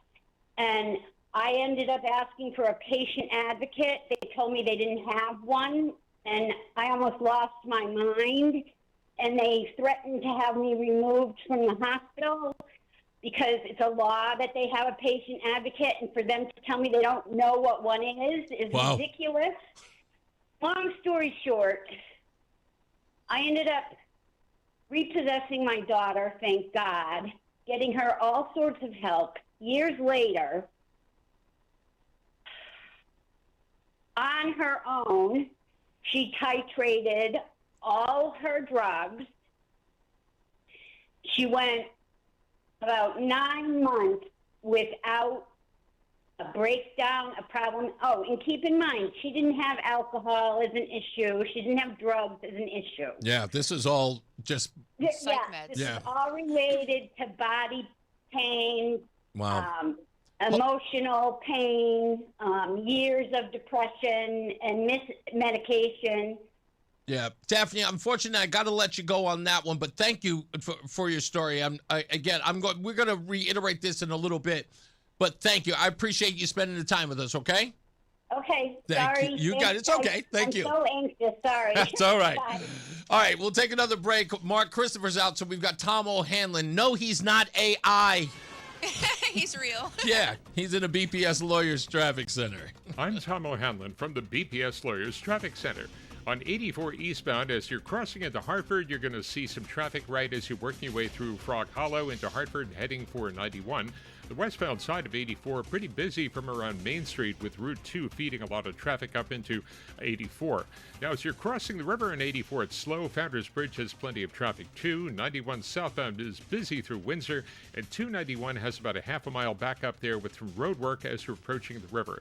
On Route 3, we're in pretty good shape. 91 has some stop and go heading down into 691, but otherwise gets you down to New Haven, and 95 is moving both ways through New Haven. Traffic and weather together on the 8th. WTIC News Talk 1080. WTIC weather. Well, essentially, we have thick cloud cover along and east of I-91, but we are starting to see several breaks in the overcast once you get west of Hartford, and that's going to be the general theme. Throughout the rest of the afternoon, some more breaks to the west, and eventually a partly cloudy sky overnight. Might see a beautiful sunset, actually. The low temperature down to 60. Mostly cloudy, a couple of showers up to 74 degrees tomorrow afternoon. A couple of more showers tomorrow night down to 64 degrees. And yes, again on Sunday, humid with a couple of showers and a thunderstorm up to 79 degrees. Finally, the low pressure and cold front move away. Mostly sunny, less humid, and a nice breeze on Monday up to 80 degrees. Partly to mostly sunny Tuesday and Wednesday, 78 on Tuesday, 79 on Wednesday. 72 right now in Mansfield, 74 in Bristol, and 76 in Hartford. This is meteorologist Chad Merrill in the WTIC Weather Center. Join us this Sunday for Tumalo Financial, your go-to for retirement planning and taxes. Tune in to the father-son duo from 7 a.m. to 8 a.m. or catch replay from 5 to 6 p.m. Tumalo Financial, retirement planning with integrity on WTIC News Talk 1080. Hair Volume from New Nordic will make your hair look thick and healthy. Available as a tablet or delicious gummy. Hair Volume is available online at Amazon and at newnordicusa.com or in the hair care aisle at your local CVS. Get up to $1,500 off your spring project with DeGiorgi. For over 93 years, DeGiorgi has been Connecticut's trusted partner for all things home improvement. Right now, take advantage of the Zero Worry Sale. 0 money down, 0 interest, and 0 payments until 2028. Go to DeGiorgiInc.com now to get the DeGiorgi Advantage. Our family serving your family. DeGiorgi. That'll be 54.52. Perfect. Grab the bags, honey. Mom, why do you always check your phone before we pay? I'm just claiming my cash back on the Upside app. Since we're getting a $10 bonus on groceries here and we filled up the car on the way, we already earned enough this morning to pay for some extra treats you can bring to school this week. Wait, so the app pays for snacks? Not exactly, but the cash I earn on stuff we need helps us pay for the stuff we want. It's just a little win for our family every week. With Upside, you can earn cash back on your everyday essentials and back-to-school favorites. The free app also gets you cash back on routine purchases like gas and dining out at more than 100,000 locations nationwide. No points, no rebates, just cash back straight to your wallet. Download the free Upside app and use promo code SCHOOL10 to get a $10 bonus on your first purchase. That's promo code SCHOOL10 to get a $10 bonus. Remember, use promo code SCHOOL10. Offers vary by user and location at participating merchants. Go to upside.com for terms and conditions.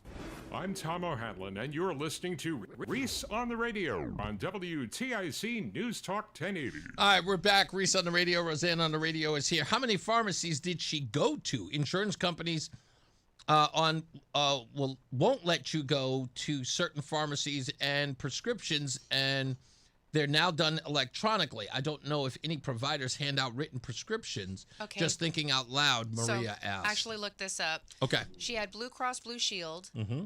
All of her prescriptions were filled at CVS. And I asked earlier, because it's not a controlled substance, does this mean that it's not tracked? Because pharmacists have to look at, you could be taking baby aspirin, doctor prescribed baby aspirin, but then they gave you, like a, what do you call that? Like a blood clotting medication, right? Coumadin. You can't take both because you can internally bleed out. So your pharmacist goes through all of your drugs and says, okay, these are contraindicated. We're not taking care of these. We're not doing these. Bring these back and we'll dispose of them, and then we'll give you, you know what I mean? So pharmacy also plays a large part in this. Okay. CVS was her pharmacy. Blue Cross Blue Shield was her health insurance. And she filled multiple prescriptions at the CVS, received care from private practitioners, ER, blah, blah, blah.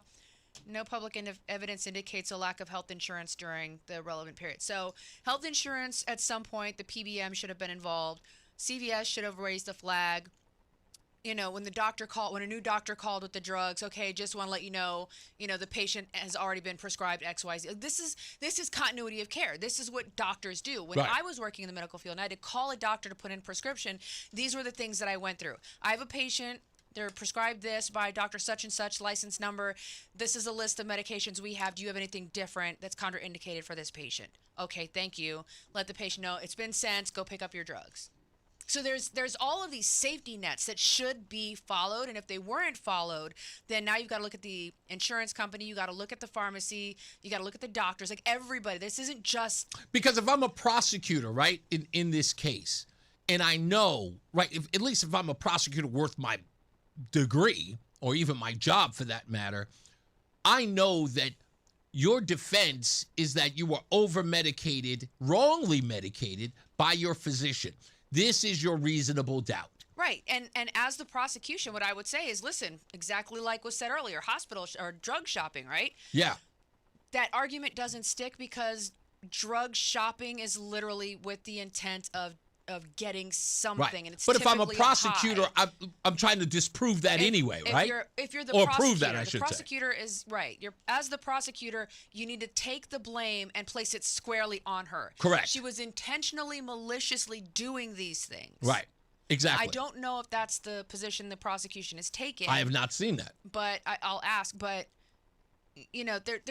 there's so many moving parts to this that unless you know what to look for and what questions to ask, you're going to miss a lot of these things. I know. I'm looking at this, again, I always look at it the way I always do, Law and Order.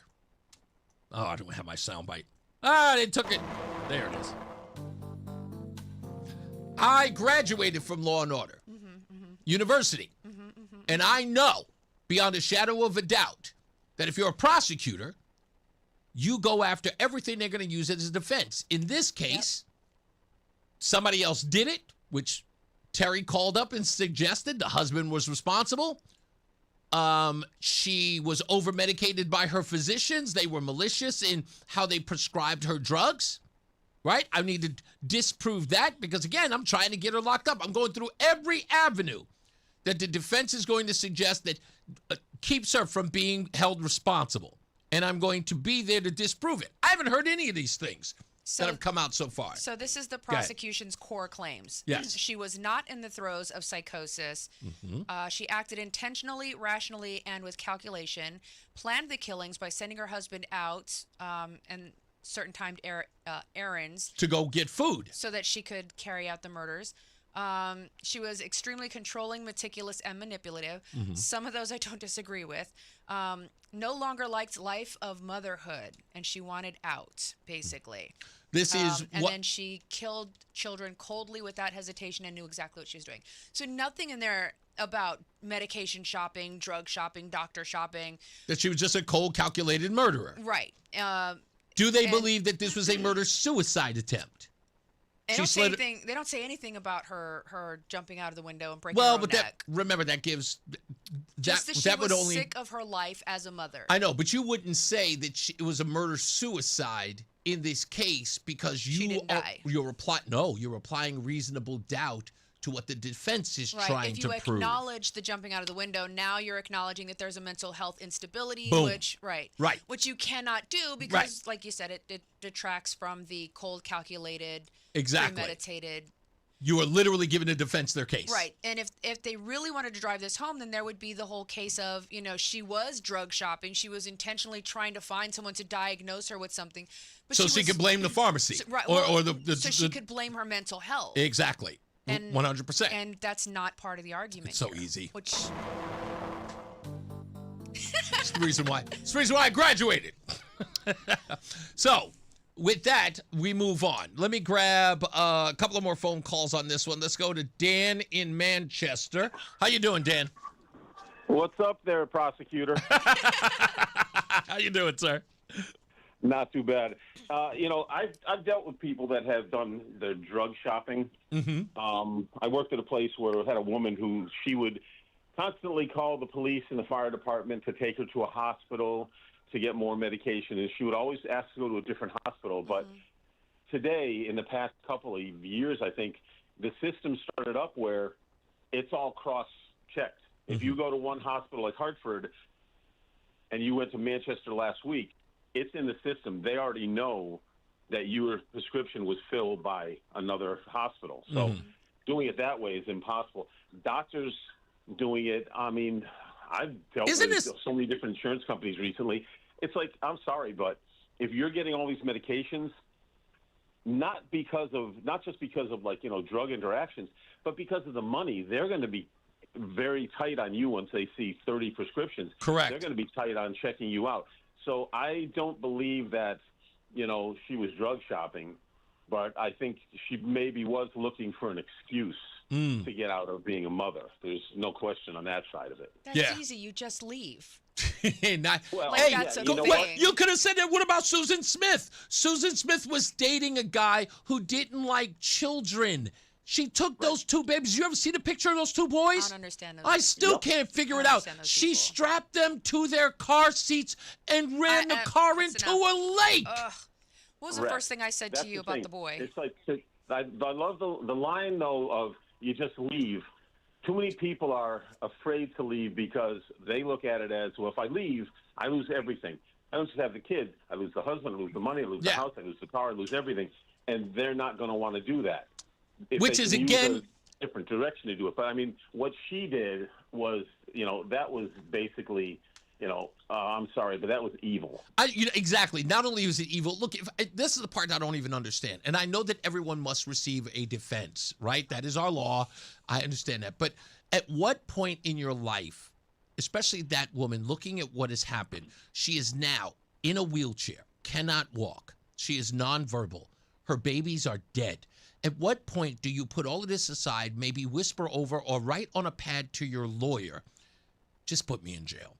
Like, what do I have left? Everything about me. Casey Anthony can barely have a life now. And she was never convicted of killing her daughter. Right. She is a pariah everywhere you go. For doing something this heinous, your life is over. Just let it go. I'm just trying, listen, I calculated the murder of my children, right? And then I slice my own wrist and my throat and jump out of a window. Yeah. Because I are the opposite. just the specifically just to get rid of the children. I inflict that much harm on my own person. Yeah, but why mount a defense is my point, Rozan. You were willing to take your own life. Why are you mounting a defense now? Well, okay, a lot of people when they jump off the San Francisco Bridge, the ones that have survived, say about halfway down or just after they jumped, they regretted it. I can tell you from personal 50% of the way down, and you hear, from the bridge, you hear, oh, crap. I can tell you from personal experience. Yeah. Oh, no, so can I. I know that. I know.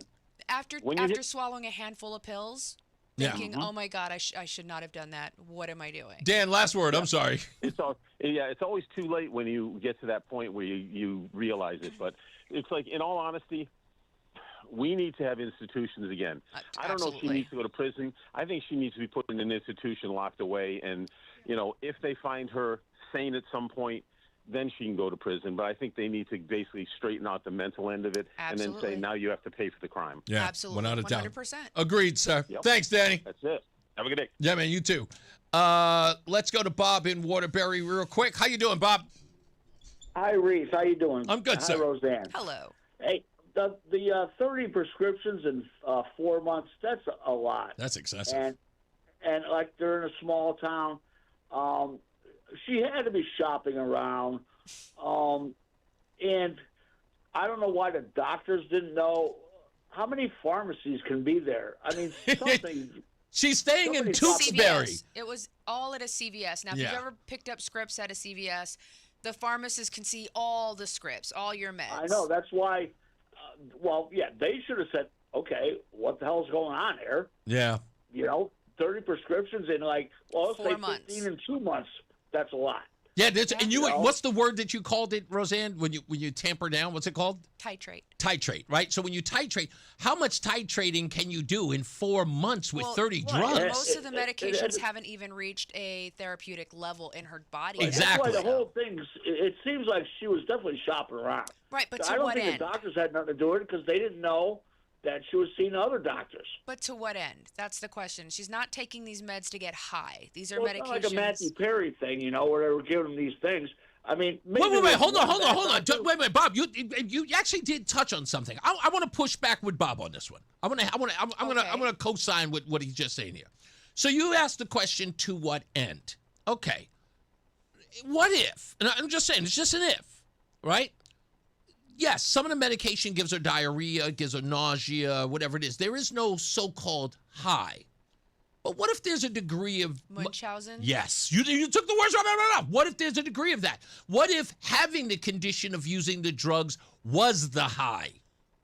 So what you're saying is that she didn't have postpartum depression. She had Munchausen's by proxy. No, I'm not arguing whether or not she had... No, I don't know what she had. I'm just asking if a theory can be made. Sure. Because he's saying... You're right. But what Bob and what Joe are saying is that...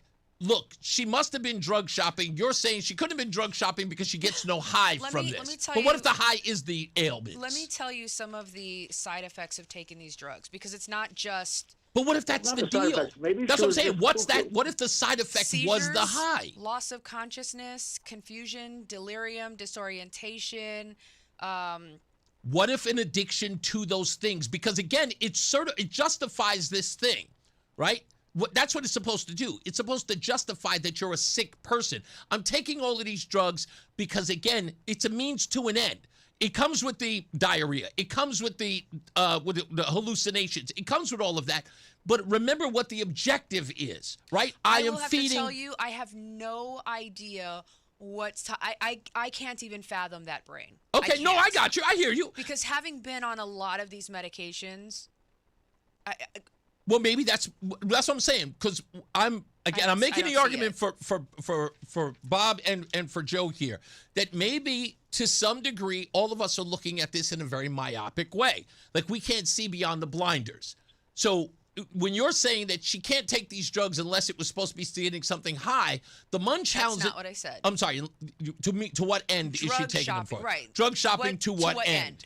I'm saying drug shopping to the end of she understands that these things come with that, but being on the drugs can be the thing that she's trying to get, right? In other words, being on the drugs. See, I'm psychotic. See, I have PTSD and I take all of these drugs. So you're saying that as an L&D nurse, that she had enough drug knowledge to know that taking these drugs would make her crazy?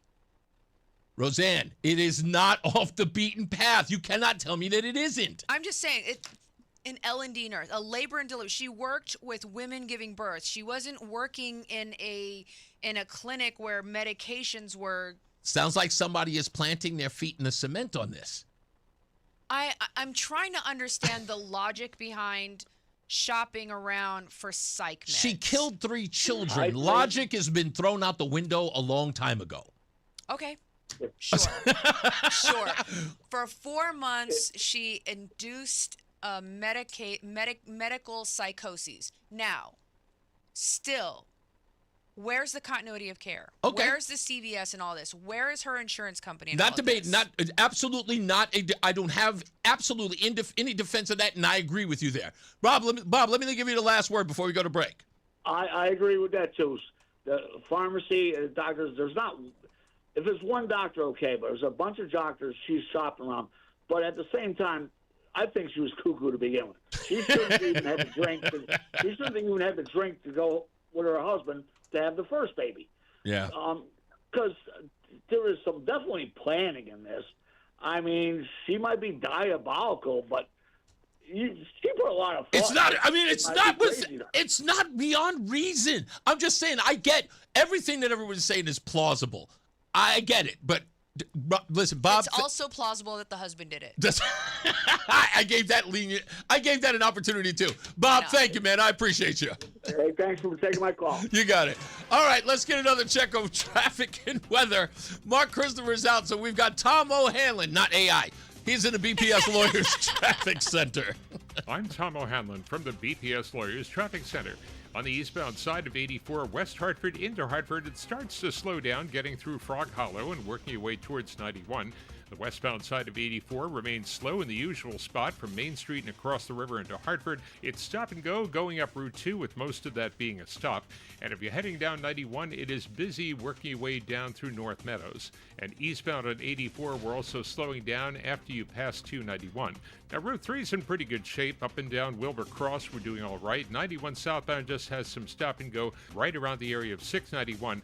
And also looking at Wilbur Cross, as you're working your way down into Woodbridge, we have traffic volume there. Traffic and weather together on the 8th. WTIC News Talk 1080.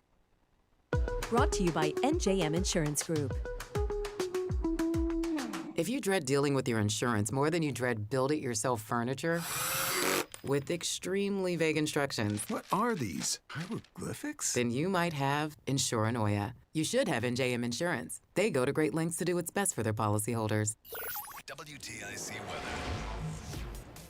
After a couple of breaks in the overcast late during the afternoon, we will have a partly cloudy sky overnight with a low temperature of 60.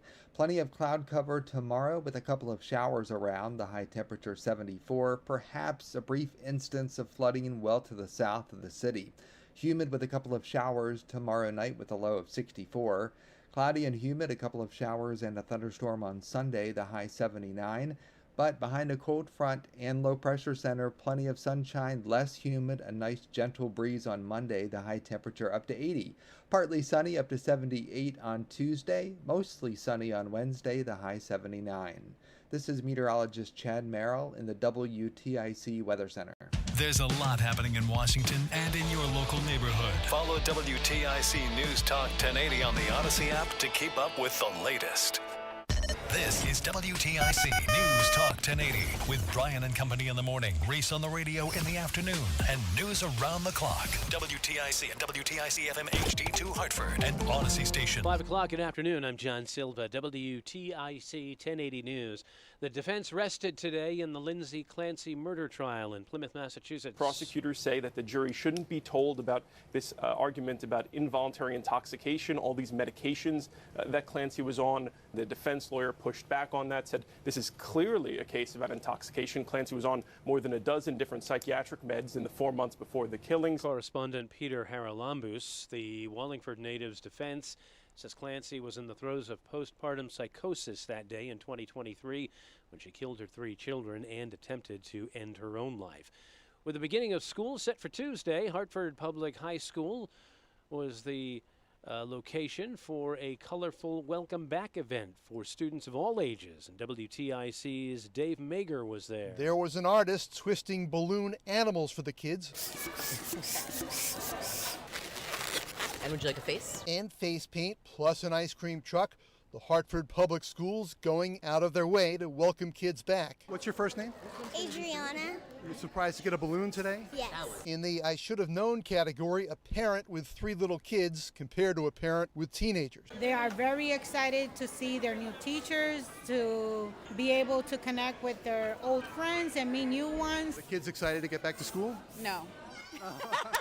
Second-year superintendent Andre Townsell is much more revved up, calling Hartford an acre of diamonds ready to shine. Dave Mager, WTIC 1080 News. The school in the capital city again begins next Tuesday. And those who like to take pictures of the kids on that first day back, got a message from the Better Business Bureau, Connecticut. When it comes to parents posting pictures of the kiddos on their first day, it includes obvious identifiers like street signs, town names on buses, and bus numbers. Spokeswoman Kristen Johnson with some other things to look out for as well. A lot of people have their kids post or hold up boards that will say information like their teacher's name, the name of their school, their grade, their favorite, what they want to be when they grow up, that sort of thing. I mean, all that information could be used by someone who wants to take your And child. a review of privacy settings and friends on social media is also available, according to Kristen Johnson there with the BBB. Crews have been dealing with a water main break in Windsor. It's at Route 159 near Deerfield Road. They've been out there since around 11:30 this morning. Detours have been set up to navigate around the area, and officials ask drivers to steer clear for the time being. There's no word on how long it will take to patch the main. A woman's under arrest in Waterbury following a fatal crash involving a pedestrian Thursday night. Officers say 38-year-old Morales Rivera Maldonado ran her SUV into a 43-year-old Danbury man. He was found at the scene with serious injuries, later pronounced dead at the scene. They say the suspect appeared to be intoxicated as they talked to her. She's now facing manslaughter and other charges. The trial of a man accused in the murder of Tupac Shakur 30 years ago continues in Vegas.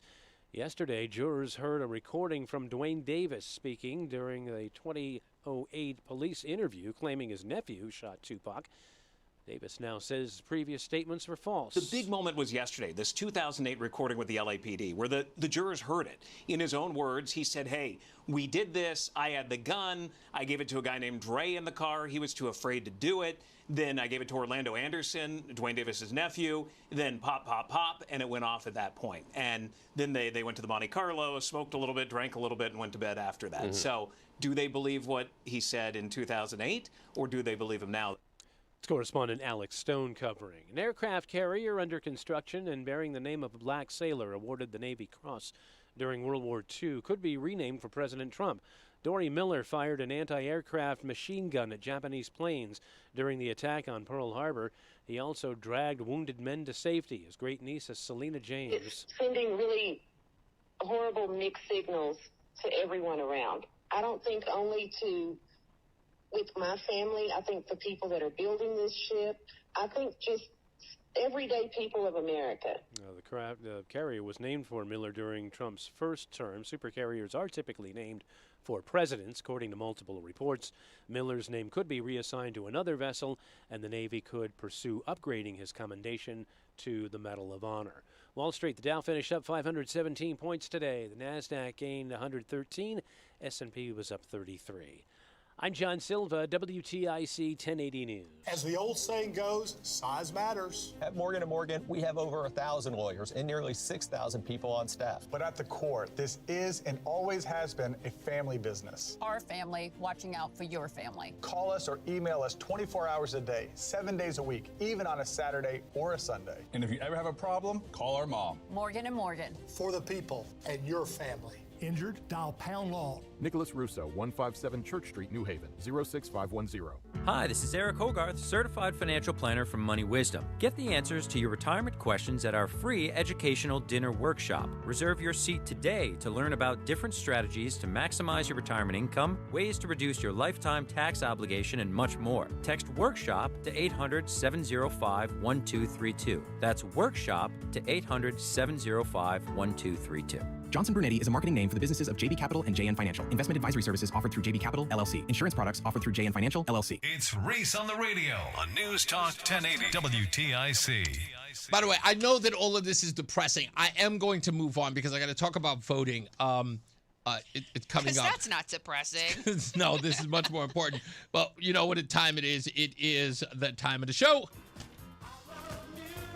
News. I hate this segment. News. What do you mean you hate this segment? You just hate the intro. It's so annoying. Happy birthday goes to Casey Musgraves, the country singer and songwriter known for the song Golden Hour, turns 38. Khalees, that's Rozan's favorite song. You know that one. I hate you so much right now. Yes, she turns 47 today. She also sang that song, My Milkshake Brings All the Boys to the Yard. That's her. Yes. Liam Howlett, the founder and producer of The Prodigy, turns 55. Serge Tankian, frontman for System of a Down, you like that group, turns 59 years old. Glenn Hughes, the bassist and vocalist for Deep Purple, he turned 75. In music on this day in 1961, the Marvelettes released Please Mr. Postman, Motown's first #1 hit on the Billboard Hot 100. In 1965, the Rolling Stones always seem to be on this list.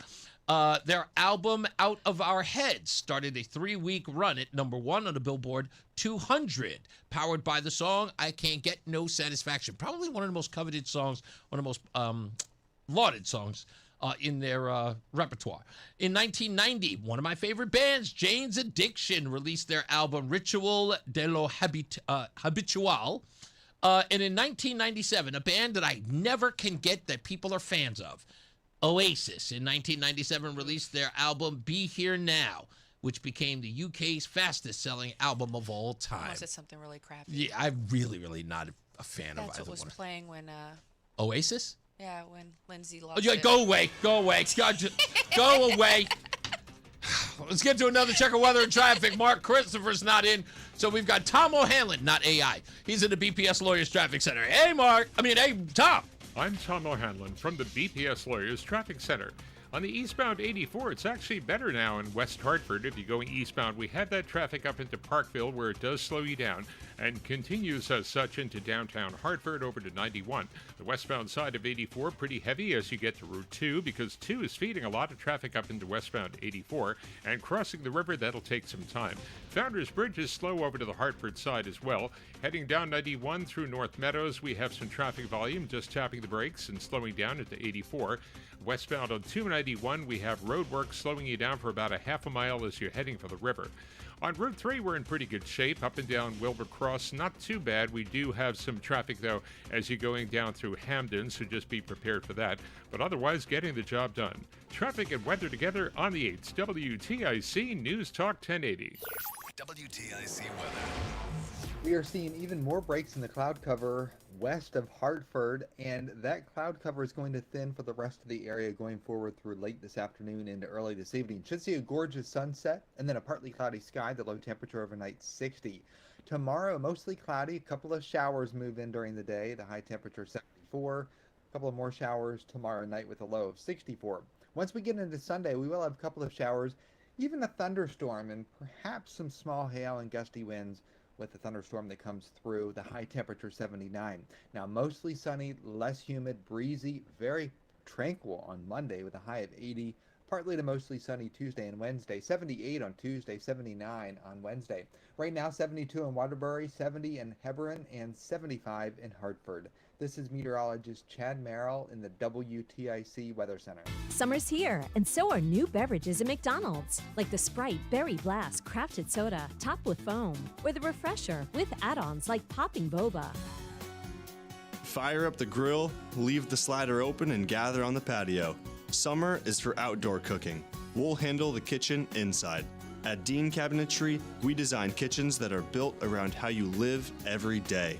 So when you step back in this fall, everything looks and flows just right. Because summer doesn't last forever, but a great kitchen does.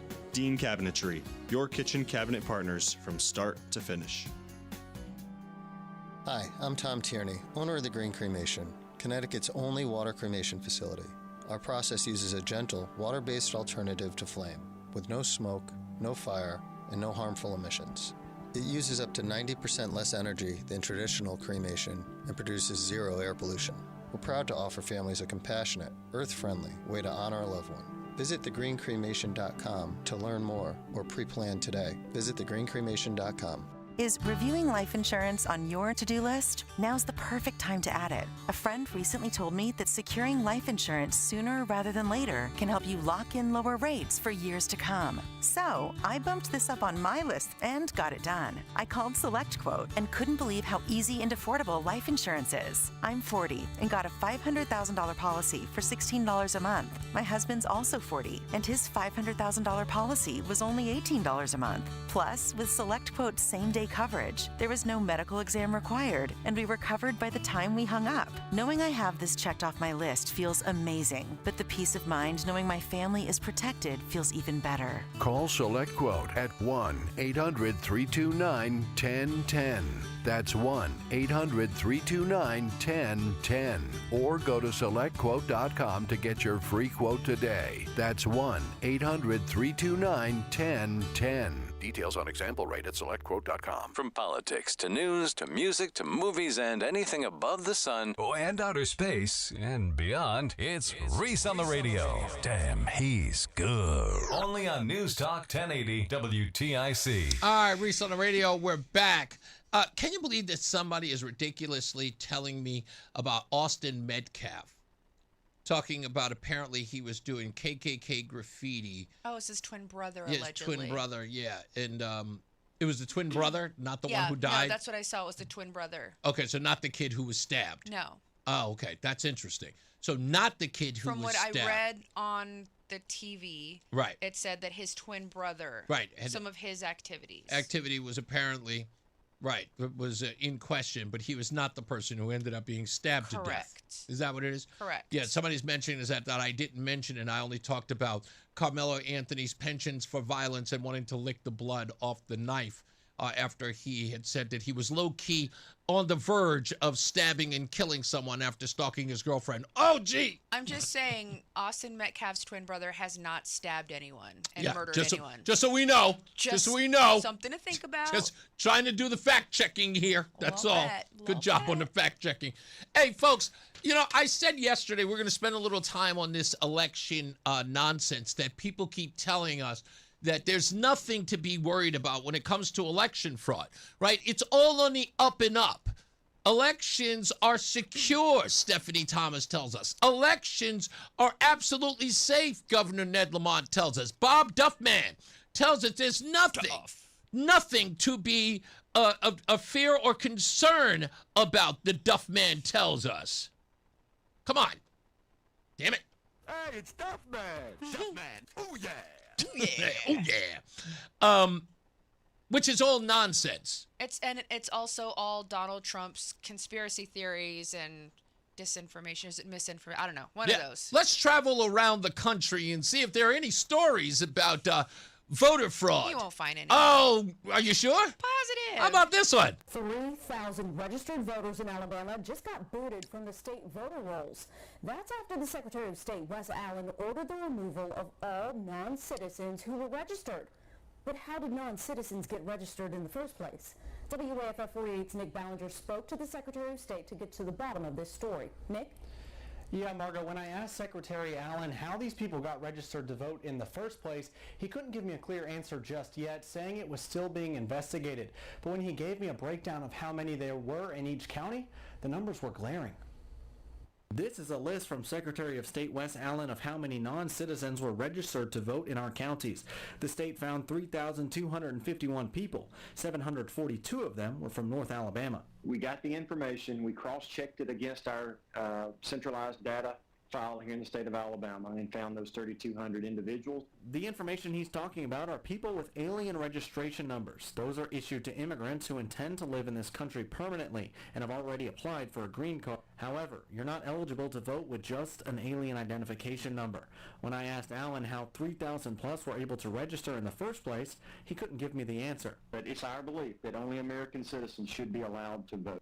He didn't have an answer. Go figure. He didn't have an answer. That's a fluke. It's a one-time. It's not. I mean, it's not even like a real thing. It's Absolutely only 3,200. nonsense. Hey, let's go from Alabama and let's go a little north into the Midwest. This is a story we found out in Michigan.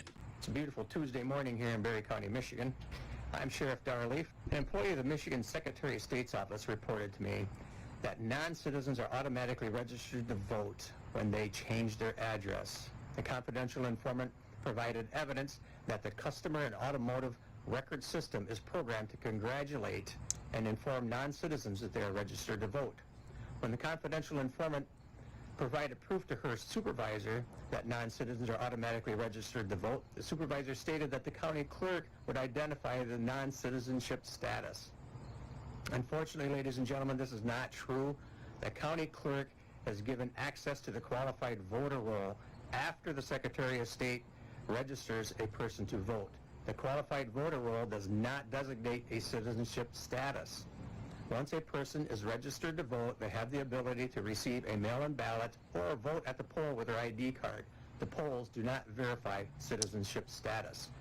My office has referred this matter for investigation to the United States Department of Justice of conspiracy to violate 18 U.S.C. 611 and place non-citizens on the qualified voter roll and in the jury pool. Additionally, I am asking the Michigan legislature to use its resources to remedy the illegal voter registration and placement in the jury pool immediately.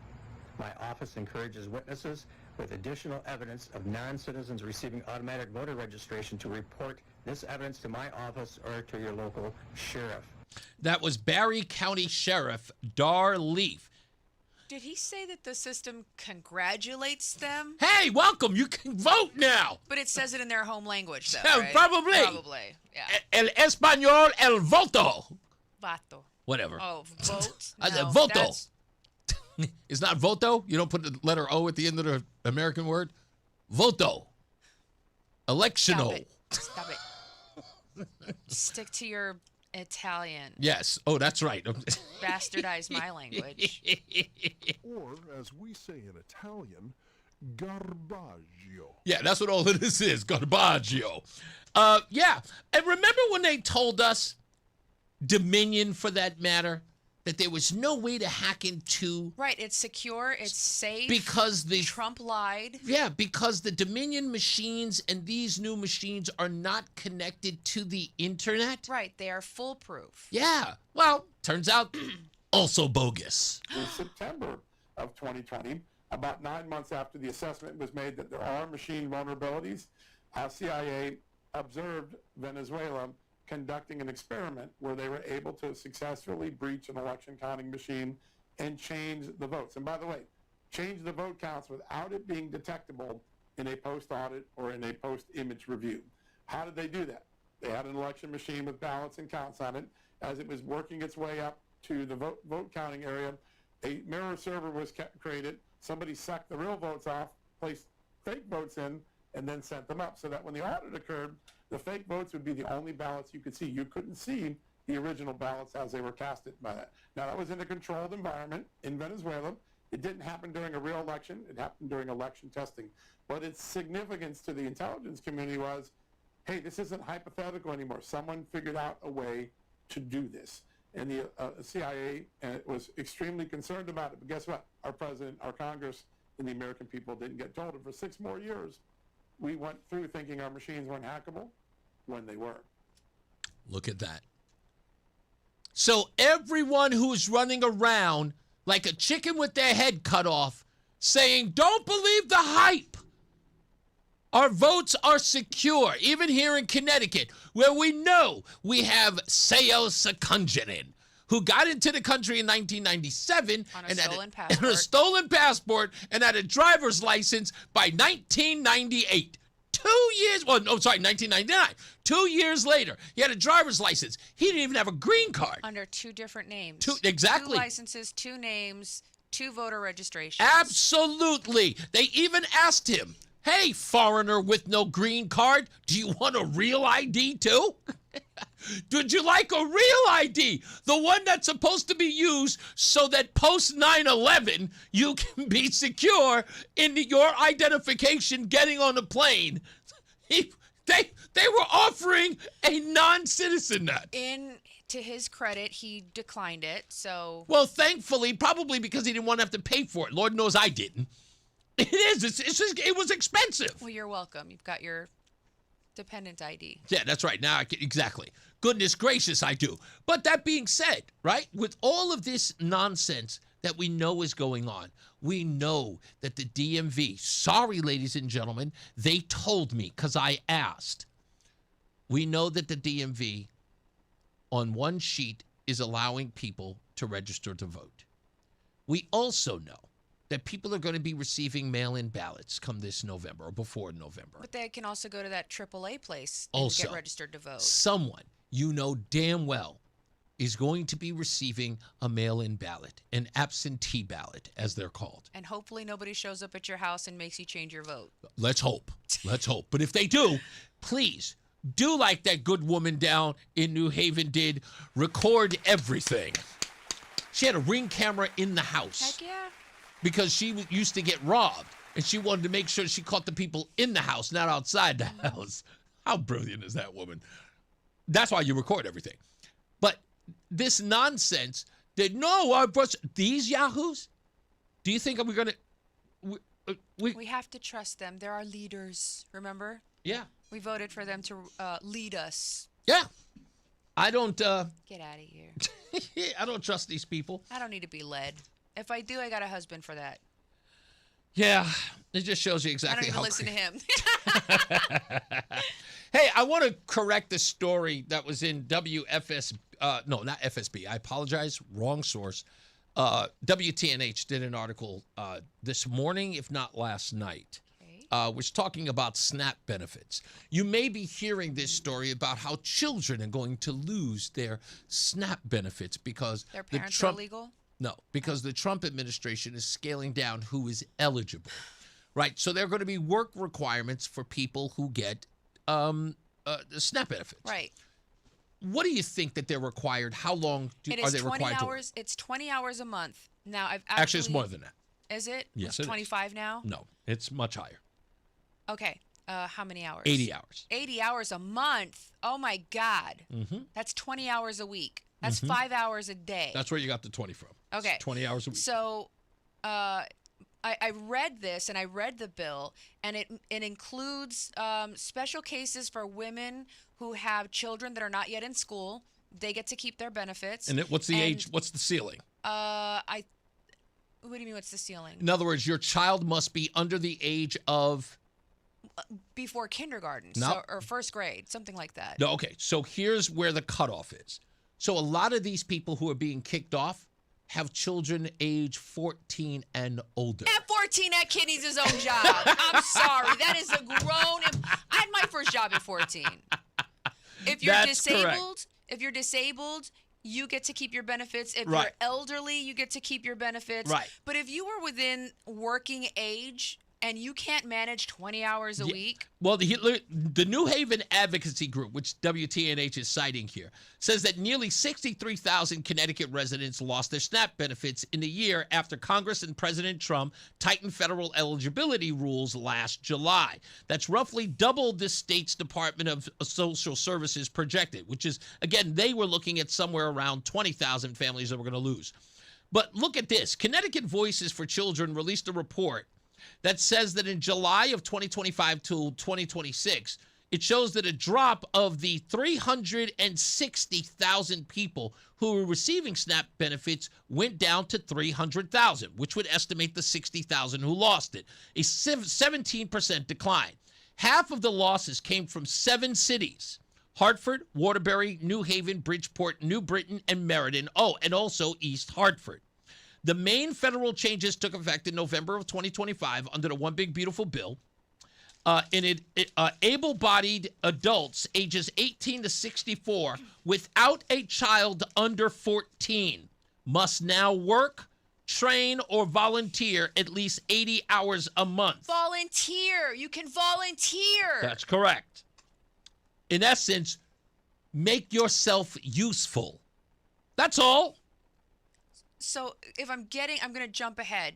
Kids, probably like 17 3/4, are losing their food stamp benefits because their mom, let's be honest, it's the only one parent in the house, because mom is too lazy to go stand at the food bank a couple days out of the week volunteering. Look how the state responded. The state responded with a one-time $300 grocery card for some of those who lost the benefits. I didn't get a grocery card. I don't get paid.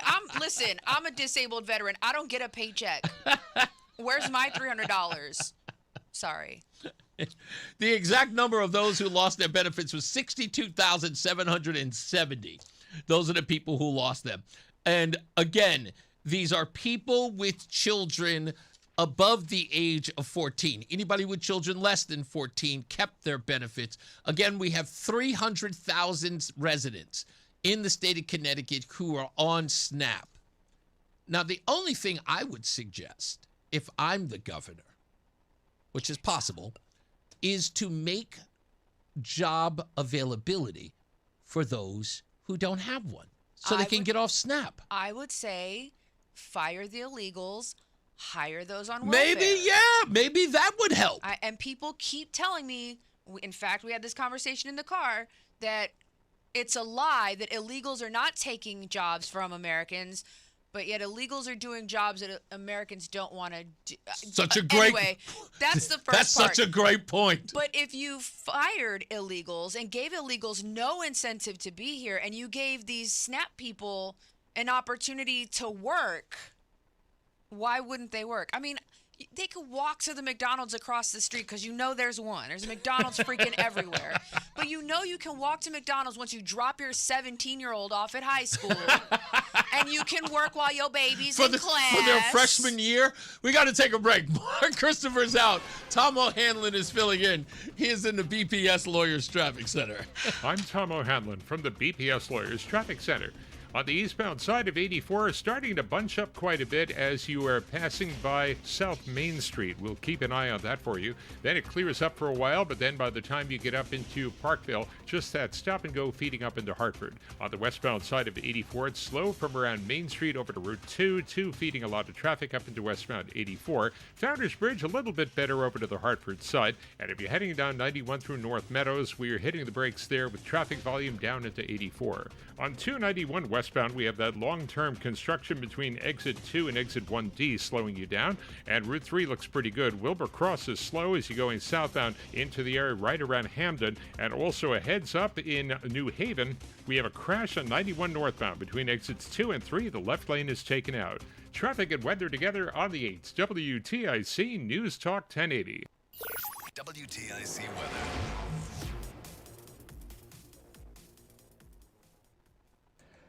After a couple of breaks in the overcast late during the afternoon, we will have a partly cloudy sky overnight with a low temperature of 60.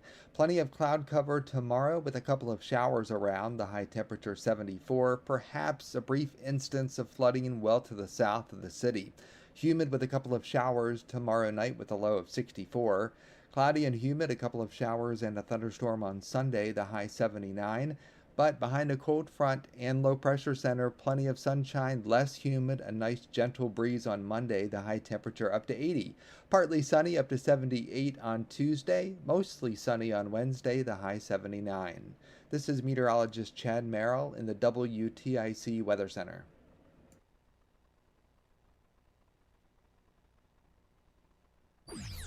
And now, a WTIC news update. It's 5:30, 75 degrees, partly sunny skies right now in Hartford. I'm John Silva, WTIC 1080 News. Two people are under arrest after West Hartford police say they fled a traffic stop this morning and struck a police cruiser. The driver, Angel Sanchez, fled onto I-84. They spotted him on Prospect Street. He and his alleged accomplice, Ilda Cruz, were then spotted in Farmington. They attempted to flee on foot before their capture. They face a host of charges, including reckless driving. Judgment against Alex Jones, the InfoWars founder who repeatedly pushed lies about the Sandy Hook Elementary School shooting in Newtown, has been reduced.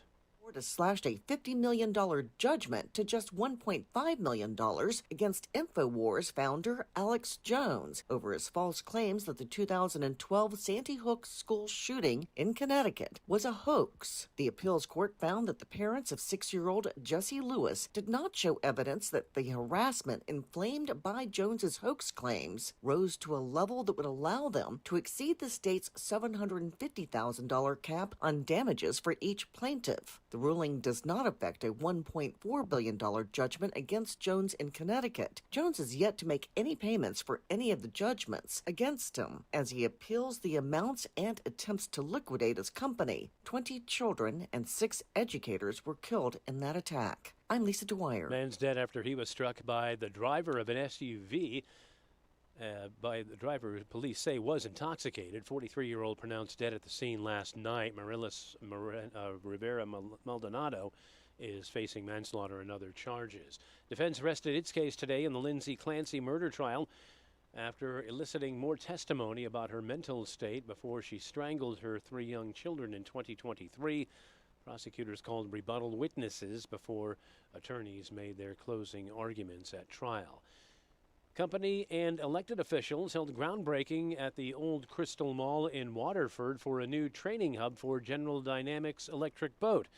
Administrative training and engineering will set up at the new location. That'll help free up space for subconstruction in Groton.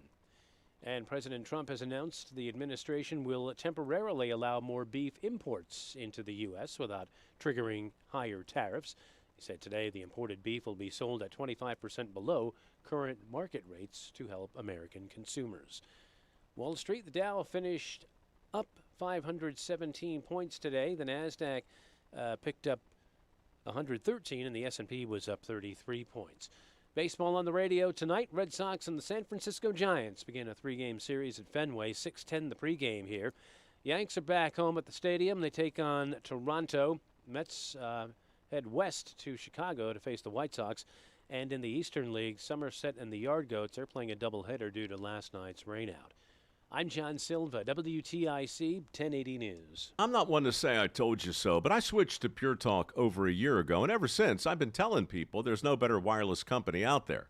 Well, a few months ago, a massive survey was conducted. 123,000 people were asked to rate their wireless carrier in 4 categories: coverage, support, data, and overall value. Well, the results are in. Guess which wireless company was the only wireless company to get 5 stars in every category? Yeah, Pure Talk. 5 stars, every category. To celebrate, Pure Talk is offering the first 3 months of any plan for just $15 a month, including their top-tier unlimited plan. No contract, no commitment, just a very inexpensive way to test drive the only American wireless company with 5 stars in every category. Just dial pound 250, say micro, and Pure Talk's U.S. customer service will take it from there. Again, pound 250 micro. And yes, I told you so. Download to see if you qualify. Not all customers will qualify. Transfer fees may apply. No Albert subscription required. Albert is not a bank. Albert Instant Loans are issued by FinWise Bank, member FDIC. Not an actual client. Terms apply. Kylie, what's wrong? I just got hit with a car repair bill. I'm behind on rent, and I feel like I can never save any money. Have you tried the Albert app? Albert is your financial assistant, helping you find ways to save and create custom budgets to actually grow your money. Plus, you can get up to $10,000 for big expenses or advance up to $1,000 fast when you need cash right away. Albert can get me up to $10,000? Exactly. Albert spots you in a pinch and helps you grow your money in the long run. I'm downloading Albert right now. Download the Albert app and use promo code INSTANT to borrow up to $10,000 for whatever you need. The Albert app helps you budget better and save more money so you reach your financial goals faster. Download the Albert app right now and use promo code INSTANT to borrow up to $10,000. Use code INSTANT to borrow up to $10,000. The Odyssey app lets you jump back to the moments you missed from WTIC News Talk 1080. Download the free Odyssey app, search WTIC News Talk 1080, and tap earlier today to get started. All right, we're back. Reese on the radio, Rozan on the radio. Normally I would do What Have You Learned, but let's do this.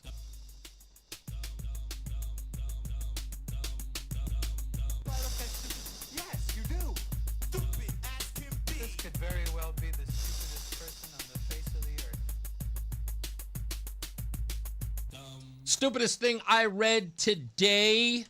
Word in Black just profiled a new initiative from the Reparations Sunday organizer by a woman named Tamara Johnson Shealy. And it's literally titled White People School.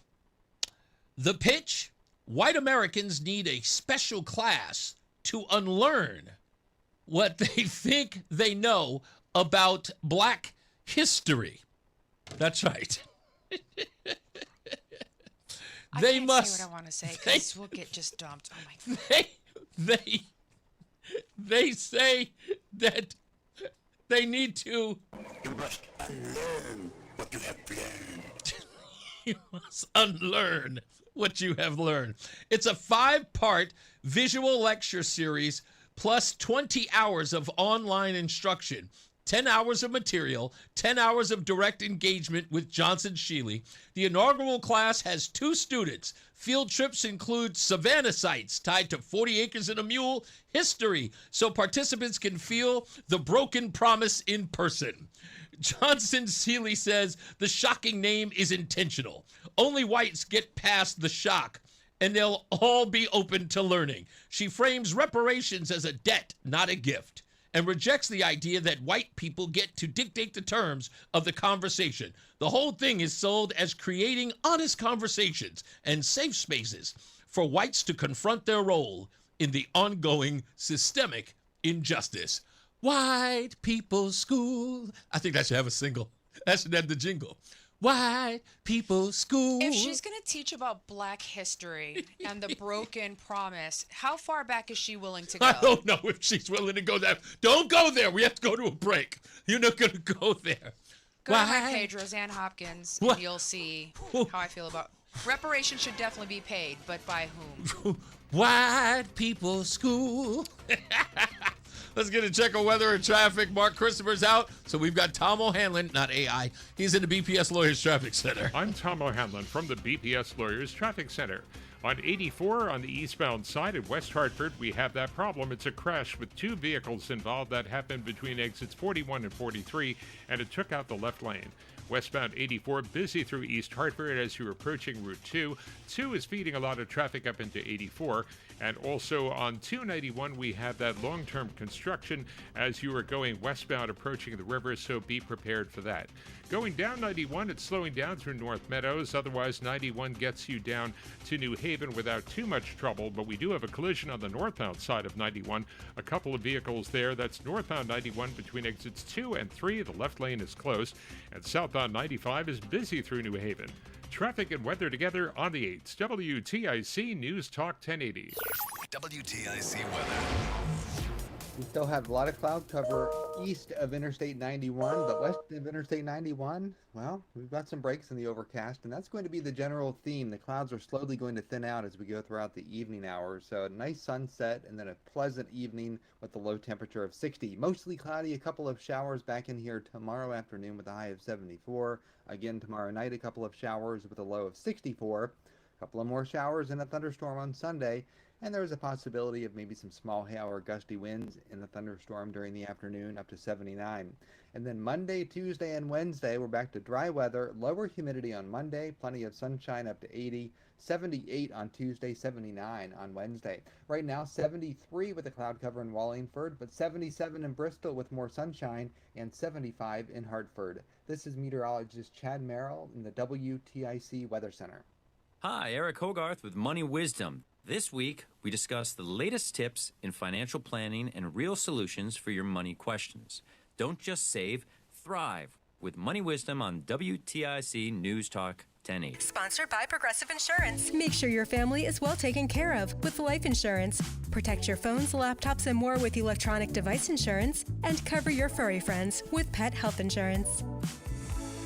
At a huge law firm, does your case feel lost? And at a small firm, they might not have the muscle to truly fight for you. At BPS Lawyers, we're small enough to give your case the personal attention it deserves, yet large enough with the resources and expertise to get the job done right every time. BPS Lawyers, your lawyers for life. Glastonbury, Hartford, Essex, East Hampton, New Hartford, and Simsbury. Visit bpslawyers.com or call 860-CALL-BPS. Nick Payne-Dearest is responsible for the content of this ad. At Hummel's, we still make our hot dogs the old-fashioned way, the same way our grandfathers did back in 1933. Hummel hot dogs have been Connecticut's favorite for one reason: quality. This is Eric Hummel. This summer, make sure you're grilling the very best for your friends and family. Hummel specialties like our hot dog, bratwurst, red hots, kielbasi, and delicious Hummel hamburgers. Treat your family and friends to the hot dogs that generations have grown up on. Hummel's. And remember, all Hummel products are gluten-free and always represent the very best in quality. I'm Eric Hummel, and I personally guarantee it. I know that hiring can be challenging. You sort through tons of resumes and you get too many so-so applicants. You're just waiting for someone to match your role perfectly. Well, now, there's a place where you can meet them fast. ZipRecruiter. Need to hire right away. Start your search for strong candidates. The right fit awaits.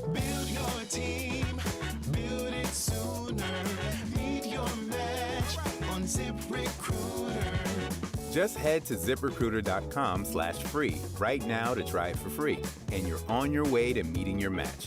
4 out of 5 employers who post on ZipRecruiter get a quality candidate within the first day. So try it now. Go to ziprecruiter.com/free. Once again, that's ziprecruiter.com/free. Meet your match on ZipRecruiter. Try it free. What's up, everybody? You know who it is. You know who it is. You know who it is. It's Reese on the radio. Frederick Douglass of the 21st century. It's WTIC News Talk 1080. Hey, before we get out of here, I want to send a shout out and all of our love to Chrissy. She's at Yale Hospital again. Chrissy. Three heart attacks. And I hope they were minor, but she's doing okay. Fritz just said, he said, Chrissy's doing better. A week in the ICU and a surgery tomorrow. We'll have an update. So, Fritz, please let her know that we're thinking about her. I'm sorry that we can't get to Yale. That's a bit out of our distance or our range. But please send her the best. I'm sure she's listening. So, Chrissy, you know I love you. And feel better. And Fritz, just, you know how to get in touch with me. Just hit me on the text. And let me know what's going on. Paul says, hey, Reese and Rozan, that's hilarious. Wish I could listen more often. Keep up the good fight. Paul, that's the reason why you got to go to ReeseOnTheRadio.com. You know, you can listen at your leisure. We make it available for you. You can listen anytime you want. And guess what? If you go to ReeseOnTheRadio.com, all you have to do is click on the on the YouTube link, and the whole show will play out for you. You can fast forward it in the whole 9 yards. So it's there. Fritz, Stevie V says prayers for Christy as well. We'll get to some phone calls in a second. Elena, what did you think? Did you have fun today? That's okay. You did. This is her second, I guess, opportunity to sit and watch the whole show. But the last time was at Stadium 15. Now you actually get to see it in the studio. Was this exciting for you? Okay. She's very intense, but she's watching us behind the scenes. She's got headphones on. She's like watching it. We do this sometimes for people when they come around. And, don't make it a habit, though. Yeah, don't make it a habit. Or like the people that stand there and like tap on the glass and like, oh my God. Yeah, that's dance, monkey. Yeah. So, but it was a pleasure having you here. I just want to let you know, although I loved having you here, for me, my process, because, you know, of course I want to entertain you. Me, I'm usually in my head. So you got me an opportunity. Entertain me when I'm sitting here. Yeah, it's like Rozan will be saying stuff to me and I'm looking at my phone and looking at stuff and I literally respond to her by just going, She goes, you don't even hear me, do you? So, yeah, it's just the way that I do things. I'm going to start listening to you the way you listen to me. Really? I love you. I love you. She's finally getting it. Yeah, I know. We would have loved you there. What was I going to say? I think that's what you're going to say. Yeah, I was going to say. Monday, we're going to get into the Seo Sekunjanin story. We have some details on that. Of course, we told you about Sarah Fisher's father, Robert Fisher. He has got an appeal in his court case. He was, of course, the lawyer who was caught up in the event that ended up shooting someone dead after he was attacked in Lynchfield. He is getting an appeal, so we're very happy to hear that. He'll get an opportunity to have his case heard again. So hopefully a new trial would probably get a different outcome. At least we hope. We hope that the attorney who takes all the information from the last trial can take it into the new trial and possibly get him acquitted. Yeah, that'll be really, really helpful to him. So, Sarah, we're sending a shout out to you and our love and a support as well. Rozan, I want to thank you for telling your personal story. I know that it's difficult to tell things out there, but you've been around me so much with me telling sort of like my personal tales of woe and things that I've gone through. This supersedes you, actually. No, I know. But I'm saying you've been around me talking about that and sort of giving it to an audience, you know, on the air is something that is difficult to do. So I thank you for sharing a part of your life with them. I think the best way to help people is to let people know I've been there. Like you don't know what Rozan has encountered, what Rozan has survived. Yeah. And it would be, I believe, selfish of me to keep it to myself and not share it. God allowed me to come out of it so that I could, reach back and help the next person. Yeah, I totally, it's funny because I didn't realize that until I got in recovery, right? It's like telling your story, like even as a newbie, telling my story helped someone else who may have been far along in their sobriety. They needed to remember day one. Yeah. And Keep it that's green. kind of, keep it green. That's we sort of live our life like that. And I think it's an opportunity for us as radio hosts. Because I know a lot of radio hosts talk about their lives. We're like, well, I was at the governor's mansion, and then I went and hung out with this celebrity and superstar. I think the best form of this medium is talking about the things that you went through so that you can, one, help others who may be going through that. They feel a sense of kinship. Kinship and understanding. I think about what Adam says all the time. When we first moved to Connecticut, remember he and Jen invited us to dinner, and we went. And me meeting new people, I'm very quiet. I'm very shy. I know it doesn't seem like it, but this is not what you get the first time that we hang out on a personal level. So he said that he couldn't really initially understand why we were kind of like standoffish and reserved. He's like, but we're friends. Like, I know you guys. And he said, I know you, but you don't know me. Right. And so being able to, I think it's great. And I love the fact that the audience feels like they know us because we're not scripted. We're not we don't come labeled. in here. We're not created or curated. Right. We are what we are. We come in here, we talk about our arguments. Yeah. You know what I mean? And some people don't like it. Yeah, they'll be fine. They're probably single. That's why. I'm just kidding. I don't know. But I think that builds an authenticity that can't be manufactured. Absolutely. And but I like the audience. I'll be honest with you. My favorite part about the audience is that fact that they feel like they know us. Right. But when they meet us, the thing that I always want to convey to them is, tell me about you. You get to hear about me all day. Right? It's like that's my whole deal about this is giving them the voice. Yeah. Right? When you meet them, it's just like, you know everything about me. Tell me about you. Tell me about you, why you listen to the show or why this show is important. I hate being complimented. I do. I hate it. Don't tell me how much you enjoy me in the show. Hi, I listen to you guys. I love the show. And then tell me, like you said, about you. Yeah, I really want to know Let me get to know you. Yeah, because I love my audience. I love myself. I don't, if other people tell me how much they love me, then it starts to feel arrogant. You know what I mean? Oh, man. Yeah. Coach tells us about your record. My record is what the hell do you want to bring that up for, Cheech and Chong? It's fun. I didn't get it either. It's fun for me to do this in the sense of when you kind of expose that raw nerve about what you've gone through and then hearing you get emotional about it, I almost someone's like, okay, you're giving a little much. I don't want you to have to cry on the air. Because it's who I am, right? Like I tell you my story and it's still me. It's still a part of me. I'm not disconnected from it. I used to be able to tell my story and have zero emotion attached because it was like reading a list, like a grocery list. There was no connection to it. I was so disconnected from the trauma that I was unable to process it and put it away. Yeah. And now I can talk about my trauma and I can be in that moment, remembering that moment. And then I'm back here. I'm okay. But that allows me to sort of make peace with it. And if I can make peace with it, then I can put it where it belongs, and that's in the past. But I can always pull it forward if somebody needs it. My favorite thing about this is when women tell me that what they love about your voice here on this show is that they're identifying, they feel like somebody's speaking for them. I'll never forget the first woman who ever said that to me. She says, when Rozan is on, we hear our stories being told. No pressure. And it was wild. If I may say so, it was Lori from Lucky Scribe, I should say. John and Lori. And when she was here, they were guests on the show. She said that. She said when Rozan comes on the air and she's talking about like the things that she's gone through, she hears your voice and your passion about things, she feels like conservative women or women altogether are being talked about and realized. And that's important to her. She says, in fact, her belief is because of you, more women are listening to talk radio.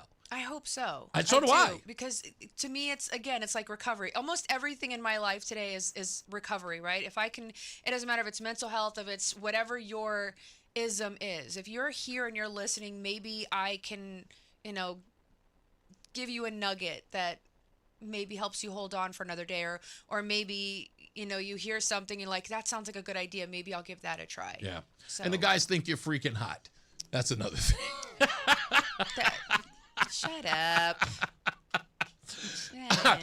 Somebody one of the listeners I spoke to said, he goes, "Hey, Reese, by the way, your wife is freaking hot." And he used the expletive. I have never felt more uncomfortable in my life. I was like, thanks?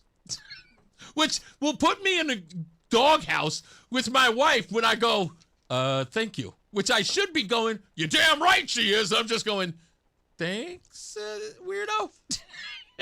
There's some things you don't say out loud. Yes. Yeah. Like, I would never tell another man that his wife was hot. Like, I would imagine it was like, yeah, I think you should deck me now. Right. You would say, your wife is lovely. Your wife is beautiful. No, I wouldn't even go that far. Your wife is lovely? Yes, lovely. Okay. That's right. Beautiful? Your wife is lovely. Because then it sounds like I'm talking about her personality. I want to bang your wife. She's hot. That's not creepy. Yeah, it's like, You're exactly. getting It's punched like, in the you don't tell a guy that. Well, he felt comfortable. They feel like they know you. So, yeah, you're his homie. Yeah, that's weird. I don't know what to say. That was about me, and I don't see it. Well, you do the whole weird thing when women say, "Can I hug Reese?" I think it's hilarious. You don't know I want the hug to be really long and uncomfortable. And I want... Tell everybody why you want it to be uncomfortable. Because it makes you squirrely. You're like, Reese does not do hugs. Reese doesn't do touching. Reese doesn't share. Reese doesn't anything. If he could walk around, in essence, you're like a Howie Mandel, but not because of germs. Yes. But because ick. People just no, it's not ick. Touch is ick. It's okay. I don't like to be surrounded. And people, when they hug you, you don't like to touch. You don't like to be touched. It's like, it's a weird thing. And I hug a lot of people. I do. Like, I always see them and I go hug them, but you notice it's always like, Yeah. There was one young lady that you were hugging on Friday. Uh-huh. And I was like, honestly, I was kind of like, okay, just let him go. Like, I was thinking to myself, like, that don't look right. But part of me too is looking at it going, that's kind of uncomfortable for Reese, so it's kind of funny. That's what you can be. You're thankful in that, because I do hug, but I don't do long hugs. I know. And there are some people who do long hugs. Oh my God, they love you. The ladies love you. They do. And can I hug him? Please do. In fact, grab a couple of your friends, all of y'all, get in there. All one big hug. You'll love it. So I don't want people to think I'm weird. You are weird. It's kidding. not a bad thing. It's a boundaries thing, right? Yes. Like, I'm the same way. Don't get too close. Don't stand too close. Don't come up from behind me. Yes. And when we're talking, there has to be a distance. It's a boundaries thing. My brother, no, it is just me. It's an uncomfortable thing. When I was younger, my sister used to get on top of me and go after my zits. You still don't like me to touch your face. Don't like people touching my face. It's because you were trained very young that people getting close is intrusive. Dangerous. And so now you have this unspoken boundary that keeps you feeling safe. And my younger brother would always hug me and hold my arms against Briggs, the youngest. Yeah, he's not. He said my little brother, and I was like, oh, okay, this dude is huge. But he would. I was like, yeah, I could see him scooping up Reese. Yeah, he would wrap his arms around me and keep my arms, and that claustrophobia would kick in. Mm-hmm. So the hugging thing, panic. Yeah, it's panic. Mm-hmm. So it's just like, hi, hello, high five. Yeah, fist bump. Yeah. Reese is weird with touch. I get it. But again, so am I. Like, there are certain people, like, for the longest time, the only people that I'll really hug or allow into my bubble, like in my bubble, are you and the boy. To this day, just you and the boy are allowed to be right in my bubble. Anybody else, I might have a violent reaction. I know. I may be in the wrong business when it comes up, because I love meeting everybody when we go to the event, and I'm okay with it. Just Mandela it. Just fist bump. Just fist bump. I can't do that with the ladies. Hi, ma'am. Fist bump. The ladies love you. They really do. And at least, they're non-threatening. Ladies are not threatening, especially to a guy your size. Well, there is one lady who's kind of threatening. Just one. Just one. Just always makes me uncomfortable. And I'm always nice. No me dice nada, mira. Okay. I'm always nice. You are very patient. Yes, that I am, right? You're married to me. Of course you're patient. Stevie V, me, I was born a black child. Yeah.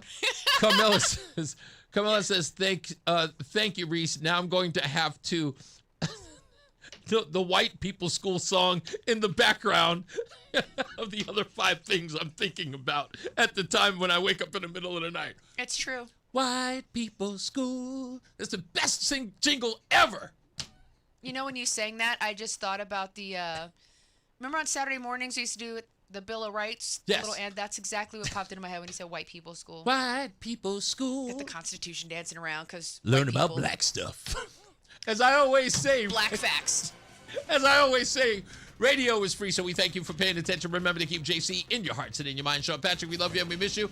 Remember that panic is not planning, so plan your work and work your plan. Me, I'm Reese on the radio. She is Rozan on the radio. Say goodnight, Rozan. Good night, Rozan. We will see you on Monday. Have a wonderful weekend. We're going to the Yard Goats tonight. If you're there, we'll see you there. Mark Christopher's out, so we got Tom O'Hanlon. He is bringing you home for the weekend in the BPS Lawyers Traffic Center. I'm Tom O'Hanlon from the BPS Lawyers Traffic Center.